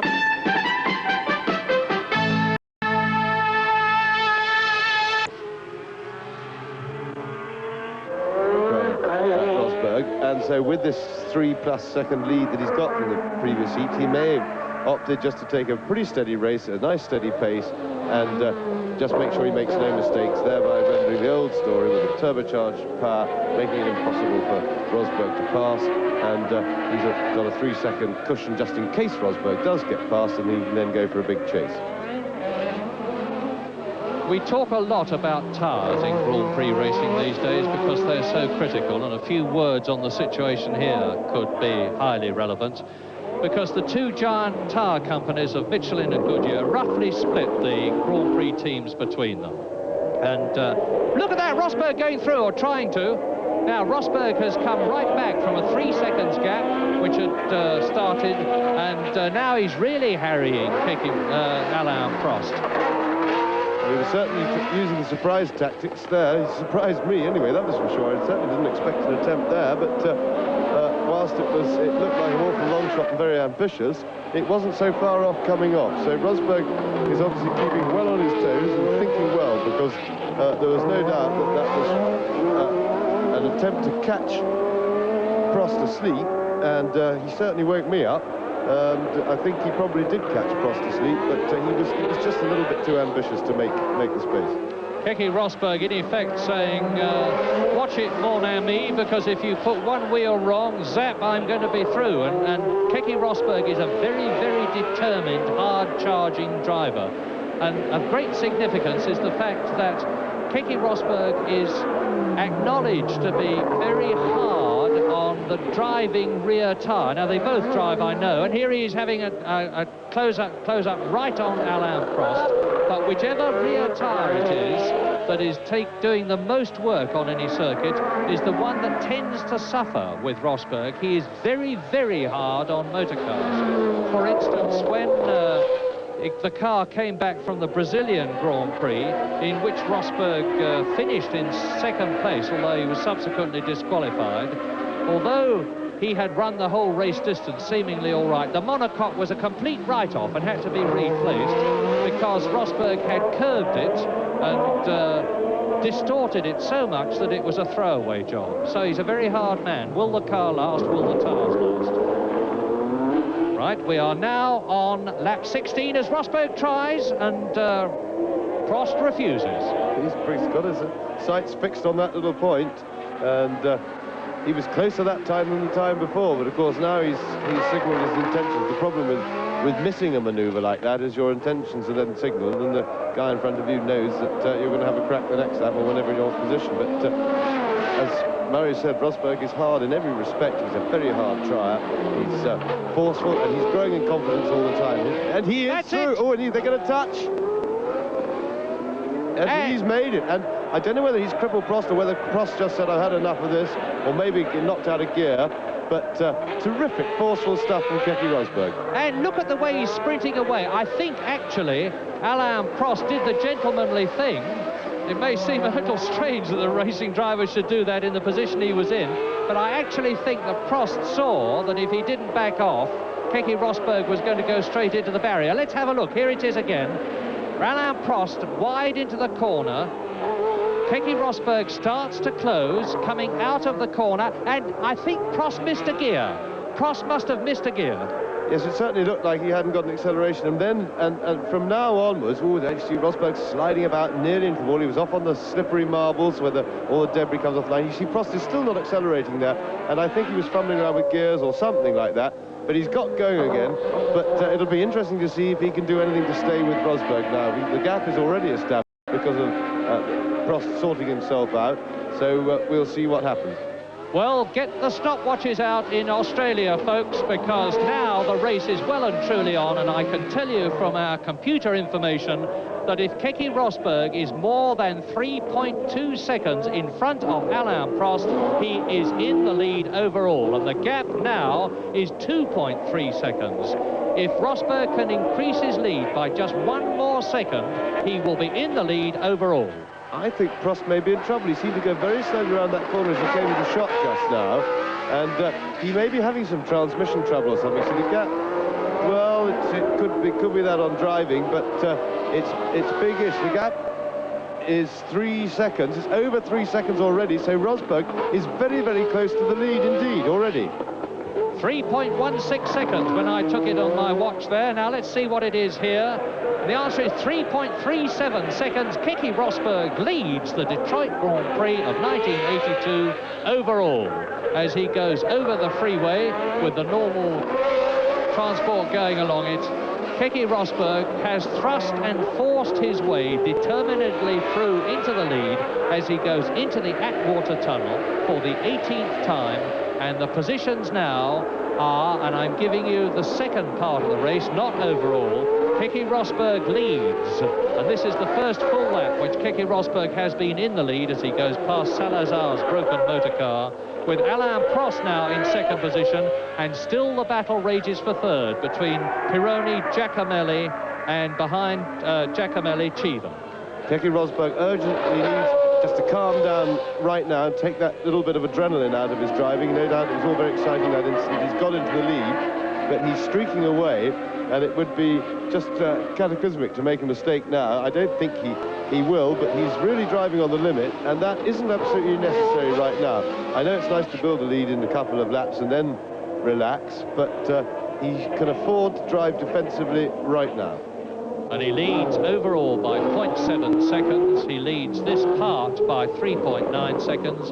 Niki Lauda is still in sixth position, and Prost really does seem to be slowing down, almost stationary there. That was the same spot that he came round very slowly on the last lap, Murray. Now, I don't know whether that's some sort of a fuel pickup problem, but he seems awfully full of petrol for that. Usually when you get a point on the circuit, it's always the same that the car slows down. It usually means there's something like that, but yes, he certainly stretched it out quite a lot, and so for some reason, Prost is slowing right down there. Whether he's having, I surmised last time that it might be gearbox trouble, he might be having trouble getting gears.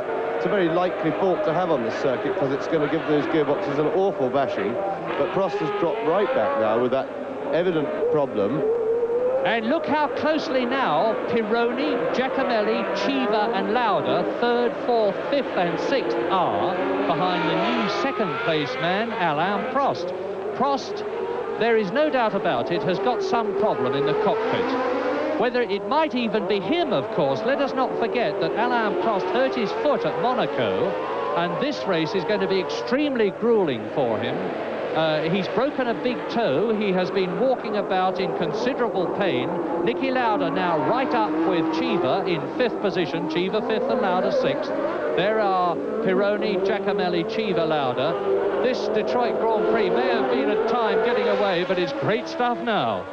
Yes, certainly, because Lauda looks as if he's had enough of sitting at the back of that group and is definitely lining up to have a look-see for a way past.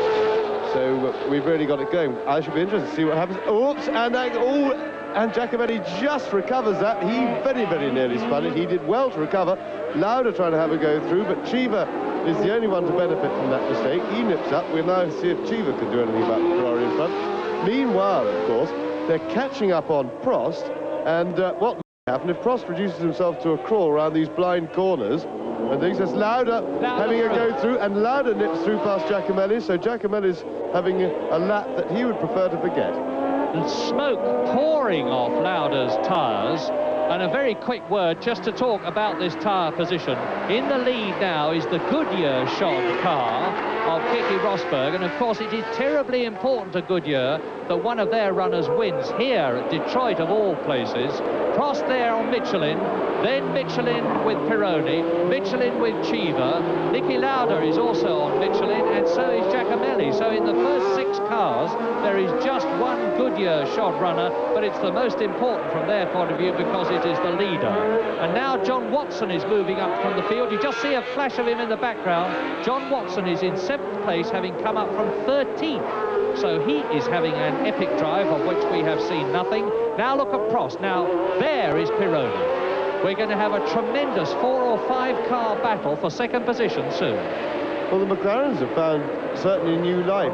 They look very much revitalised, and it wouldn't surprise me if Lauda put up the fastest lap before he got stuck in the traffic and couldn't do any fast lappery. Watson's obviously going very fast, and I think we could have had a potential McLaren win yet again in this race if it hadn't been for this big traffic jam and a couple of turbos, which Lauda has got to deal with, and Watson, if he's going to do anything later in the race, will also have to deal with, because meanwhile it's letting Rosberg build his lead, but his lead is not too big to crack, depending on, or certainly not from this position, just depending on how long it's going to take Lauda and/or Watson and/or Cheever, for that matter, to dispatch with these turbocharged cars.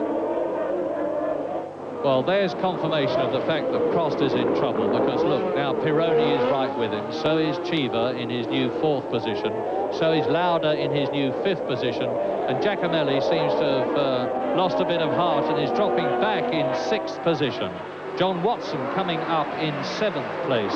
Behind John Watson in 8th position it is Daly. Then in 9th position it is Jacques Lafitte. In 10th place it is René Arnoux, who slipped down another place. In 11th position is Nigel Mansell. And look at this. Arnoux, Prost, Pironi, Cheever, Lauda, Giacomelli, and then John Watson. The race has been running 39 minutes, and we expect it to run 78 minutes, so it's just about at half distance if we're right. And if you are thinking, what do you mean, if we're right, you should know, the answer is that there's a great deal of confusion at Detroit today, but we seem to be on top of it now, with Keke Rosberg leading, And there were sparks coming up from one of the cars as it went through the tunnel there. Keke Rosberg leading, Alain Prost second, there he is. Pironi third, there he is and challenging. Cheever fourth, there he is behind Pironi. In fifth position, Niki Lauda. In sixth position, Giacomelli. And just behind Giacomelli and closing fast on him, John Watson. We are very soon going to have both the Marlboro McLarens in the first six, because John Watson will determinedly find a way somehow to scramble past the Panda, which is what Bruno Giacomelli is called, largely because he has a tendency to look like one. Prost, Pironi, Cheever, Lauda, Giacomelli, Watson. That's how close it is.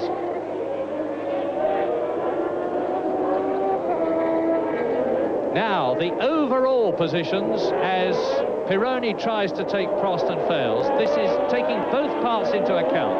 Keke Rosberg is leading Prost by 6 seconds. Prost is 18 seconds ahead of Pironi, who has got right behind him Giacomelli, Cheever and Lauda. Watson is 8th. Daly is in 9th position. We'll try not to do that too often to you because we know it's confusing. And Pironi is going through to take the position from Prost, and he does it. And Lafitte and Cheever tries as well. Well, Prost is giving confirmation all the time about the fact that something is wrong. I really do suspect that it is foot trouble rather than car trouble. So now Didier Pironi in the Ferrari is up into second place, and without a doubt, therefore, Keke Rosberg is leading the race overall. Well, it presents a bit of a problem for Eddie Cheever, because you saw how difficult it was and how long it took Pironi to pass Prost, and of course he has the advantage of having actually probably slightly more power than Prost, whereas the others. But Cheever's having a go here. He's alongside us. He's going through, and Lauda's coming through as well. So very good opportunism by Lauda. He managed to take the space that Cheever already created and stick with it, and left Prost nowhere to go to get into the apex of the corner. They left him well behind. Giacomelli's going through. Yeah, Giacomelli having a nibble as well. One correction I feel I must make at this point is that Murray Walker said that the 6 cars behind that of Keke Rosberg were on Michelin tyres. In fact, the Ferrari is on Goodyear tyres, so now that puts Goodyear in first and second place. Back to Murray Walker and James Hunt at Detroit. The points. Yes, poor old Prost, he's not really having a very happy season. This injury, I think Murray is likely to be quite right on that. It's quite likely to be the trouble. Has come, sort of capped it all, because he was winning at Monte Carlo. He makes one little mistake, and he's finding out the hard way that winning the World Championship is not just being the best car driver combination. It requires luck, which Prost certainly isn't having much of, and it requires a great deal of hard work to try and keep away whatever element of luck you can, because that one little error that he made in Monte Carlo, if that's hurting him here, this looks to me like a race that he should have won. If that's the reason, then you can say that might take him on, and he's not accumulating points in the championship in the way that he'd like to or ought to be doing, be it through his own fault or through luck. But luck plays a big part. Yes, and he's going to lose his World Championship lead at the end of this race unless something incredibly dramatic happens. But let's take a pause on lap 23 as Niki Lauda tries to get past Cheever, and look at the situation. Keke Rosberg leads this part of the race and overall in the new FW08 Williams. In second place, there he is, number 28, Didier Pironi in the Ferrari. Third is Eddie Cheever in the Talbot. Fourth is Niki Lauda in the McLaren. There it is. In fifth position behind Niki Lauda is...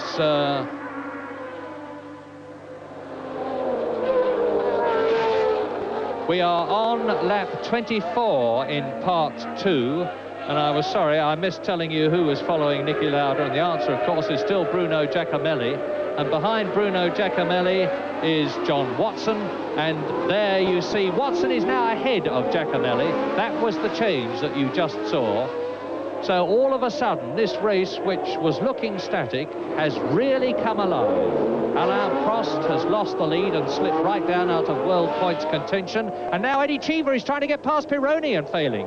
Eddie Cheever is the man of the race in many ways at the moment. Yes, very nearly are coming together there. Lauda is taking the chance to slow Cheever down a little bit to try and get by him, but the track's just a little bit too windy.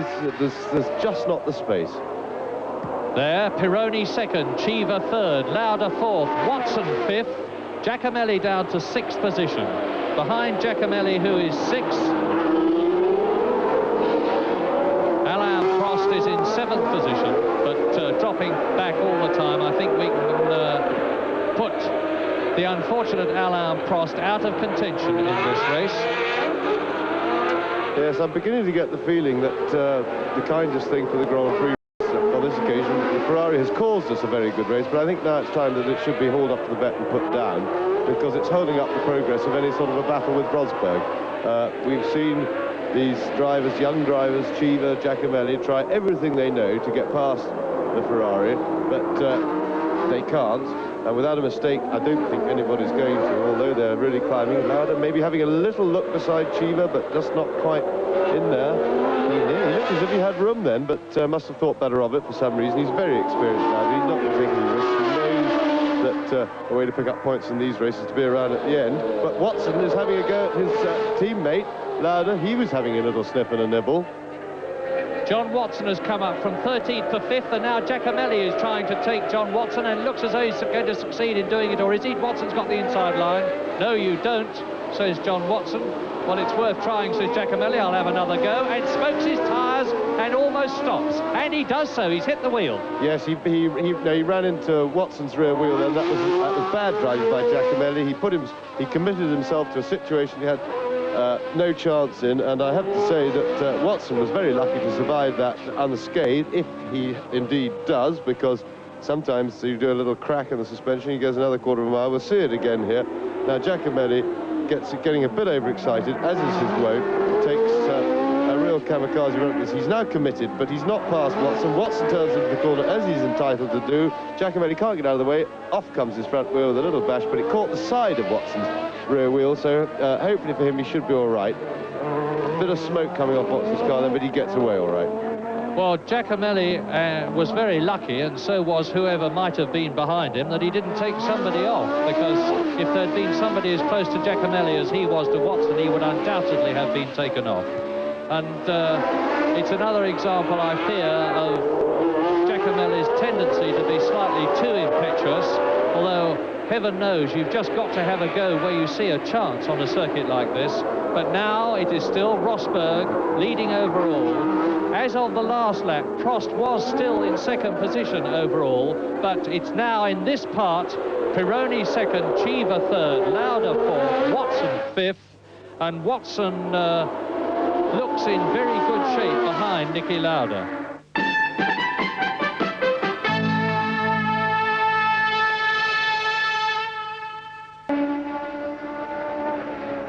Here are the standings as you look down live on the Renaissance Center in Detroit and on the race course for the first Detroit Grand Prix. Rosberg of Finland still a solid leader. John Watson of Great Britain in second place on the race course. Pironi of third of France, when the Ferrari is third. This is the way they appear on the race course. Total time a little bit different, but here's third, fourth, and fifth on the race course.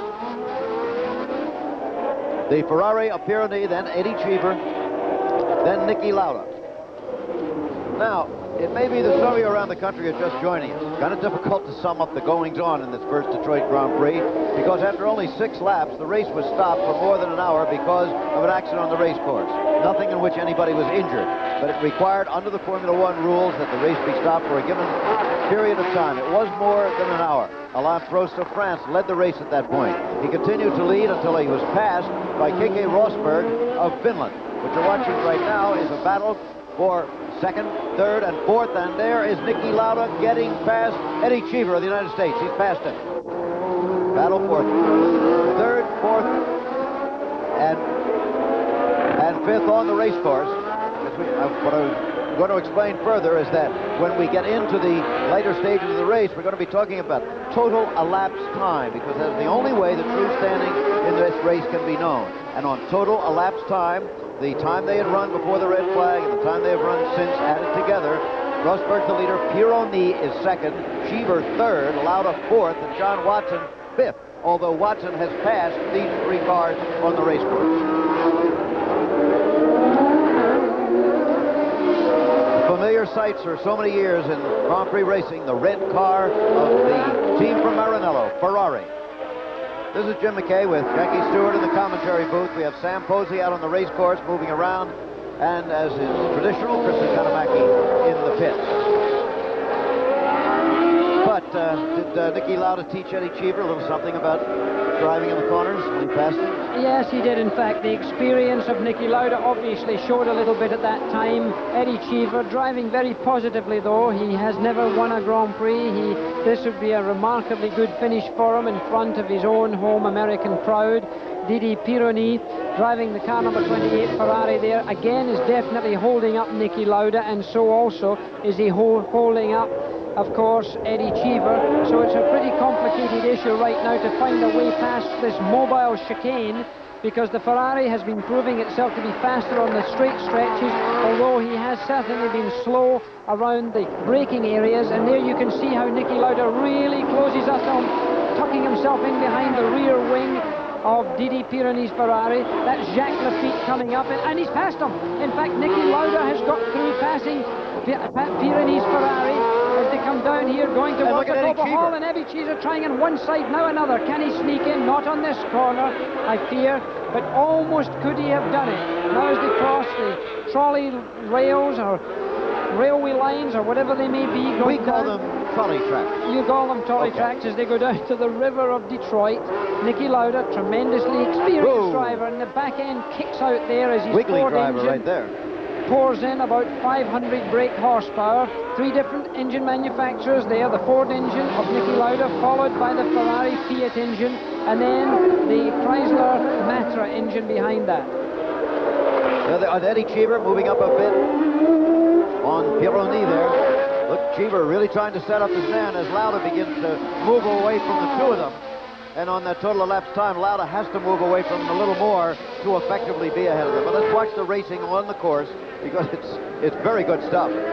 Cheever now still right behind Pironi, French driver for Ferrari, the only driver for Ferrari now since the tragic death of his teammate Gilles Villeneuve a few weeks ago. Well, there you see Finland represented from Northern Ireland, John Watson. He, of course, comes from Belfast, and there, in fact, is Prost still in the pits. Alain Prost sitting in the pits there, surrounded by mechanics, looking almost casual, almost uninterested. And there, Eddie Cheever does pass the Ferrari. Well, a cheer goes up from the American crowd. Well, will the American flag fly as the Frenchman in the Italian car gets passed by Eddie Cheever, making his home in Italy. John Watson, you can see through there. And there we have a pass for the lead. John Watson has caught Keke Rosberg. Okay, again, that's for the lead on the race course. He is first among all the cars on the race course. He is not first on total time overall. But the racing is what we're watching. As far as racing is concerned, he has made his move and taken the effective lead on the race course right here. Well, again, a very gutsy move by John Watson. He's driven very positively this year so far. He won the Grand Prix of Belgium. He's won 3 Grand Prix right now. He wants to win a 4th one. This is, of course, a replay, and we are live here at the Detroit Grand Prix, but now he has to build up an enormous lead on the road, probably an impossible lead on the road to win this motor race. Keke Rosberg may well be driving with a great deal of intelligence here, allowing his car to be gently driven for the remainder of this race, knowing quite well he only has to keep John Watson in sight. So therefore, difficult for us to see this on television, but that's it. In fact, he has a 23-second lead on the total time. We'll be right back. Well, we're back again looking down on the race course on the city of Detroit, and I guess a good many of you tuned in ABC's Wide World of Sports not expecting to see this race. Neither did we, because being Formula One racing, we expected that it would take 2 hours or the total number of laps scheduled, whichever came first, because that's the way it normally goes. They just don't stop. But they did have a red flag, a stop of more than an hour, and so we have a lot more racing yet to come. It's a fascinating afternoon here. A beautiful sunshiny day now. It was overcast earlier, but the international flavor, the ambiance of Grand Prix is definitely here in Detroit. On the one side, we have the Detroit River with the boats bobbing out there, people out for a sail and stopping and looking at the race. Then you have a huge crowd in the infield and in the grandstands. People are watching from all the office buildings around Detroit, from the hotel where we stayed. Our hotel, believe it or not, is in the infield of the race course, effectively. Yes, one of the most remarkable vistas, I think, anywhere in the world, a major metropolis of this kind. And Coleman Young, the mayor of Detroit, must be very happy. Max Fisher and Henry Ford, who started this whole Grand Prix effort going on, really should be highly complimented to bring a motor race of this kind to this, the capital of the motor industry. In fact, everybody should get a tremendous amount of credit for it. It's certainly creating an enormous amount of excitement. I mean, the people around Detroit, I've never seen Detroit so feverish in its excitement, Jim. Yeah, and earlier in the week there were a lot of complaints because it was taking such a long time to set up the race. You have to remember, here is a big city. They couldn't start to set up until, what, Thursday, I suppose. That's right. And it took a little longer than expected. Then we had terrible rain yesterday, and it was really kind of depressing for a while. But the sun came out today. The racing is going on, and it's live, so we better get back to it. A wide look at the race course with the left-hand turn in front of Cobo Hall. There's John Watson, who is in first place on the race course. He is, however, quite a ways back and in third place on total time. But you are showing you right now the way they stand on the course, not the way they would stand were this the end of the race and the total time was announced. John Watson, a driver of enormous experience, a man who's been around for a very long time, was driving when I was driving Grand Prix cars, always a very talented driver, very smooth, very calm and calculated. A driver, perhaps, if anything, who has lost perhaps a little sharpness and aggression. He's almost too nice to be a really good racing driver. Not a very nice thing to say about my colleagues in a way, but John Watson is a very gentle man. He's a very smooth driver. He's a driver's driver in a way, a technical driver, not a man who seeks the crowd very much, but certainly seeks the power. And the way he's applied that with this, his McLaren car, certainly is showing his and demonstrating his talent very fully. John Watson at age 36 leading. He's won one race this year. That was the Belgian Grand Prix. In his car number 7 right now, in first place on the race course. In third place as far as the total time is concerned. Makes his home in London. Originally from Northern Ireland, and Jackie talked to him earlier. What is the big attraction for you to drive Grand Prix Formula One? For me, it's very simple. I just like driving Grand Prix cars, or I like driving racing cars, and Grand Prix cars to me is the highest level of motor racing. It's a feel, a sensation, a pleasure. It's a hobby for me also, and I think I can't imagine any other sport that can give me the pleasure that I get out of motor racing.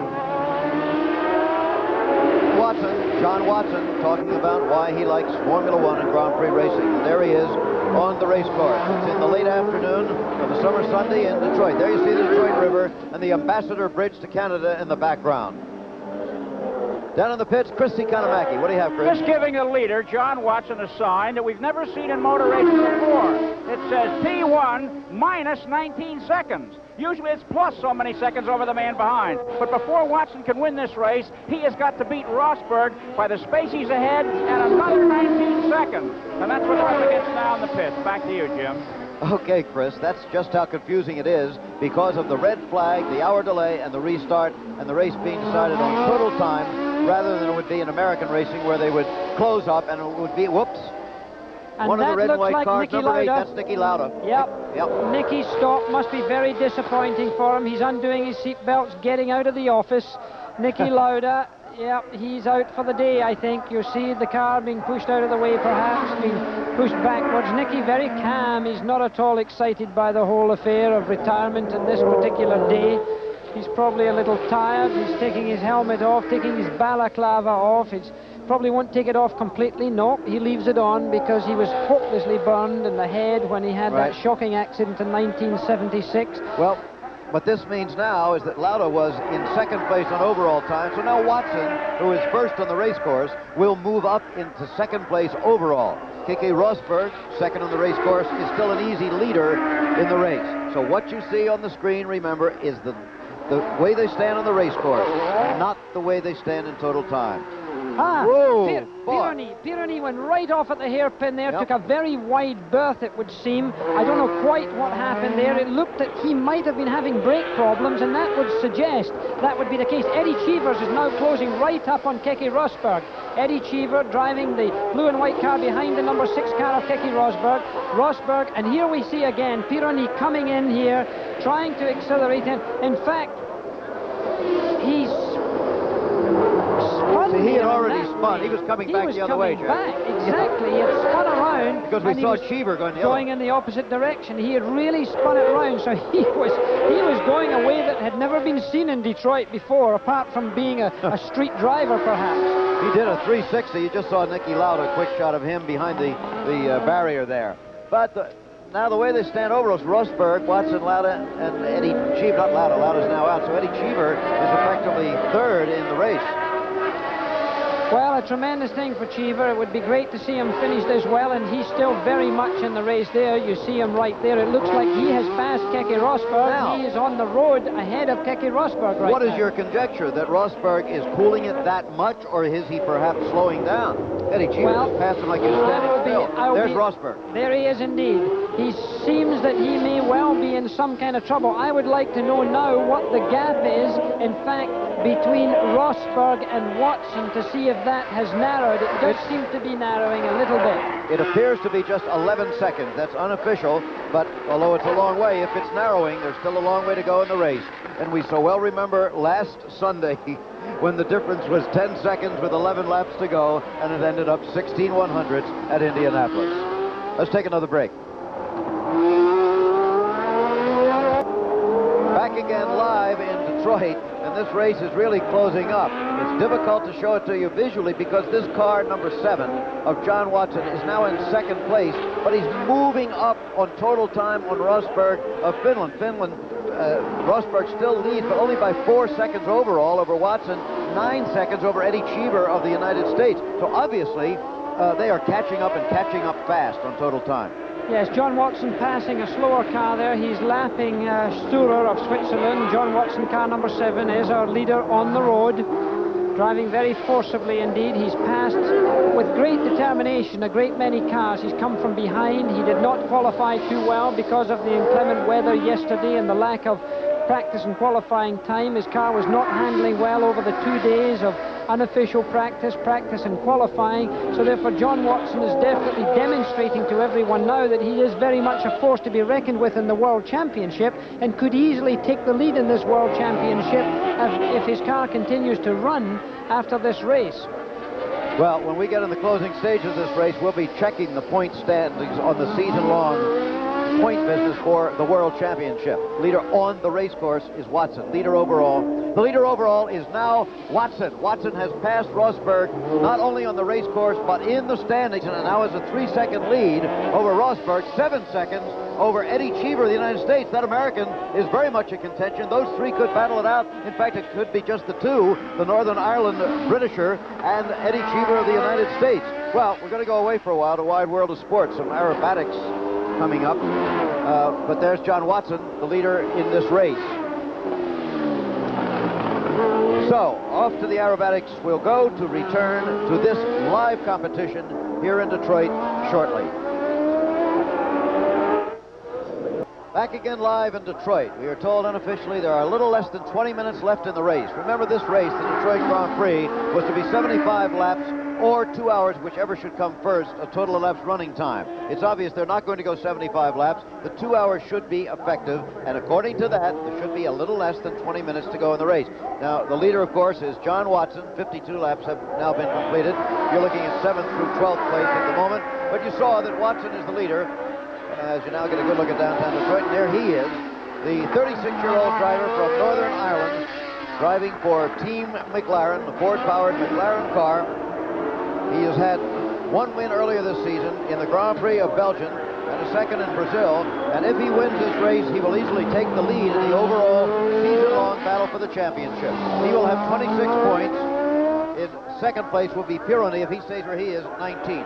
They tell him he is 28 seconds ahead of Eddie Cheever. That's overall. He's actually more than that on the race course. But the important thing is, how many seconds overall? Well, he has a 28-second lead. So, Jackie Stewart's been watching all this. What's your comment? Well, he's also got 18 minutes left in the race. Because this is going to be called a 2-hour race, he's got 18 minutes left. So therefore, the pit want him to know that. If he has to conserve the car, if he has to take it a little bit easy, he knows that there's only 18 minutes left. Unquestionably, John Watson will be getting tired now. Physically, it's an extraordinarily tiring experience to drive a car. Now, here's Eddie Cheever, the young American, driving very forcibly indeed. A remarkable performance in front of his own home crowd in second position. That's right, and the best he has ever finished in his Grand Prix career is third. That came in the Grand Prix of Belgium not long ago in this year of 1982. Chris Economaki has Niki Lauda in the pits. Chris? Nicky, you look like a race fan at this point of the day. Like you're rooting for John. He's doing a beautiful job. I tried to outbrake Rosberg down there, and he cut the corner. You know, he cut the line. It was really my fault because I shouldn't have tried it down there. So I jumped over him, took airborne. Too bad. You're rooting for John Watson, I'm sure, huh? I hope he wins. Better luck next time, Nicky. Thank you. Okay, Nicky Lauda. Pretty noisy down there. Former world champion Niki Lauda. Yes, Jackie? A very honest declaration from a man of enormous experience. He therefore said that Keke Rosberg, he felt, made a slight mistake, but it was his fault that he had allowed himself to be put into a set of circumstances where he could be endangered by Rosberg putting him out of the race. That's a very mature way to look at it. It's not a question of saying somebody else was at fault. He knew himself he shouldn't have been there at that moment. Niki Lauda, a wise man. The great champion would normally react that way, whether it's Bill Shoemaker in horse racing, Niki Lauda in motor racing, Jack Nicklaus in golf, whoever it might be. There is the leader, John Watson. Ironic and interesting that it was just yesterday he was involved in an incident during practice in the rain here. It would have been possible he might not even have been able to participate, but there he is leading, going through the tunnel as we come to you live. But this was yesterday. John Watson in the red and white car. Watching car number 7, coming up behind Arnoux. And watch what happens here. He just gets shot off the front end there, and the front wheel you can see is out of line, the front wing also out of line. He felt that he was sure going inside the car there, probably been driven by Jacques Lafitte, was it? And then he went up inside trying to get under braking. He thought he had made it, and look what happens. He was a little tentative there at that point, and right there at that moment, he of course strikes the barrier on the left-hand side of the racetrack and also damages himself. And John Watson... Wait a minute, this is live. That was on... Oh, no. All right, hold it. Faked ourselves out on this one. Suddenly we cut to this tight shot. That is still from yesterday's incident. Well, of course, with only a day to go, John Watson was more than just a little bit annoyed. We're now looking at him right now live here in Detroit, and John Watson is very much still in the motor race, still powering his 4-powered McLaren around this 2.5-mile racetrack. Remember, this is a normally aspirated engine, 3-litre capacity, 3,000 cc's, as he drives around here with about 480 brake horsepower coming to these rear wheels. John Watson with a 27-second overall lead over Eddie Cheever. Didier Pironi is third, Keke Rosberg is still fourth, Jacques Lafitte is fifth. We'll be back. Nearing the closing laps of the Detroit Grand Prix. Lap 54 completed of a schedule 75, but it will not be ended according to the laps. The rule is the lap numbers or 2 hours in Grand Prix racing, whichever shall come first, and it's going to be the 2 hours. So we have about 12 minutes of racing left here as John Watson continues to lead, now by 26 seconds over Eddie Cheever. May be slowing it down just a little bit. Didier Pironi is third, and there he shows by 27 seconds, And here is Eddie Cheever in second place, apparently headed for the finest finish of his career and in his own country, the United States. He's spent very little time here, lived most of his life in Europe, but still an American citizen. He's 25 years old, Makes his home in Monte Carlo, spends a lot of time in Italy, but drives for the French team of Talbot, that's the name of the car, and Ligier, that's Guy Ligier, a former Grand Prix and endurance driver who runs the team. Remember when Guy Ligier first brought his own car to Le Mans back in the early 60s when we first started going there. But Eddie Cheever is one of the big stories. You'll be reading about him in the papers and the magazines next week. Jackie talked to him. Living in Italy, being an American, how close is America to you in respect to representing your country or flying your flag in the internationalism that Grand Prix racing is surrounded by? Very much so. I'm proud to be an American, and I would never change my nationality in any way, for any reason. But I cannot see myself living in America for a long time. I think after, when I stop racing, I do something else, I would like to move to America. But for the moment, I am an American living abroad, but I'm a proud American living abroad. A very well put statement by Eddie Cheever in second place in this Detroit Grand Prix. So one day he'll probably return home. And of course, the main reason, as I think he indicated earlier in an interview, that he's staying in Europe is to be a Formula One racer, and that's where it is for the most part. Cheever flashing through the picture. Watson first then, Cheever second, Pironi third, Rosberg fourth, Jacques Lafitte fifth in the overall standings. We're going to be coming back for the finish of this race, of course. Right now we're going to be returning very briefly to our New York studio. ABC colleague Jack Whitaker has been holding forth there, as you know, all afternoon in the post operation, as we call it. So let's go to Jack again right now. Okay, Jack. Back live again in Detroit. About 6 minutes remaining in the first Detroit Grand Prix, a World Championship Formula One race. This is Jim McKay reporting with Jackie Stewart in the commentary position.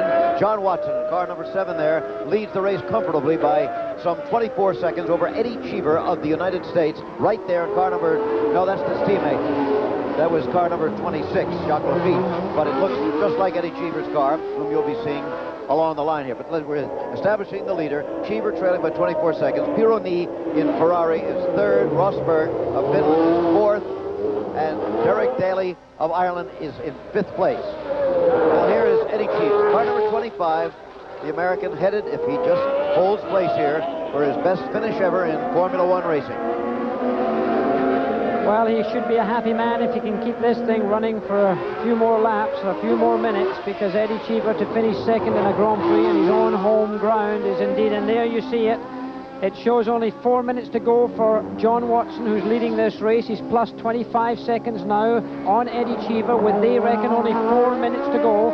We are across from the pits and across from the finishing line with the checkered flag man standing high, so we will look out for that. It's an unusual event with the Renaissance Center in the back of this street race. We're live in Detroit, and we're looking at a very unusual race that was stopped very close to the beginning, only after 6 laps with an accident. No injury to any of the drivers involved, but it did hold the event up for 1 hour. The way I figured unofficially, assuming the standings stay the way they are right now, John Watson in the World Championship point standings will move up to 26 points. In second place would be Pironi with 19, Rosberg with 18, tied with Alain Prost, who led this race early until he went out with mechanical problems. As for Eddie Cheever, he only had 6 points for one third place finish, or for a third place finish and another fairly high up finish. Eddie Cheever will have a total of 12 and will move up somewhere among the leaders. He's going to have a shot still at the World Championship if he can drive like this. Well, it's a great start for him in this new car, because this car that he's driving now was only introduced at the Monaco Grand Prix that we covered in ABC's Wide World of Sports. The car at that time was a little fresh, a little new, didn't do so well. This car, the McLaren car powered by the Ford engine, has been developed over a great number of years by McLaren Racing, started by Bruce McLaren, a great favorite here in America, not so much because of his Grand Prix racing, but because of his Can-Am racing. He was a great New Zealander who won the Can-Am Championship, not only himself, but Denny Hulme, his teammate, won in the McLaren car in the Can-Am. He also won an American Grand Prix and was, I think, the youngest driver ever to win a Grand Prix. So Bruce McLaren winning, I think it was at Sebring, way long time ago, in a Cooper Climax many years back. Bruce, of course, tragically killed while testing a car in England a good many years ago now. Plus 25. And they consider it's only 2 laps. Now, this team have worked out what his lap time is, and they consider that it's only 2 laps left for him. So they've now trying to give their driver an indication of how many laps he has to go. So it's still being done on the time basis. All we can await is the checkered flag to make it actually official that John Watson has won his 2nd Grand Prix race of the year, having won Belgium earlier. Very impressive drive by John Watson, very determined in his run through traffic. He didn't win this race by other people dropping out. He passed a lot of cars. He drove with great verve, and here we see the rumoured turbocharged victories that they've all been expecting have been dissipated once again, and the normally aspirated engines, in fact, are holding 1st and 2nd place right now. 1st Watson, 2nd Cheever.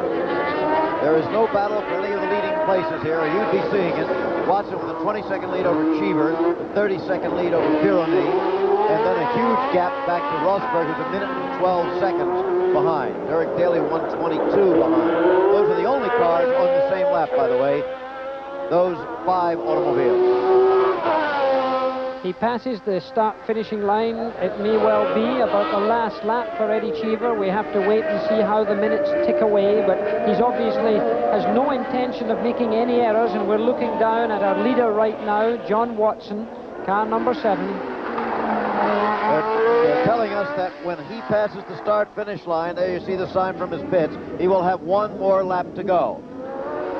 Although it's being done on a time basis, his pit crew obviously has figured out how the time basis relates to laps. They figure they'll have 1 more to go when he comes past the start-finish line. Well, he'll be staying well away from those concrete walls as he goes down here. He'll be braking a little bit early. The freeway on our right-hand side, the racetrack on our left there as we look down Jefferson from the heights of Cobo Hall.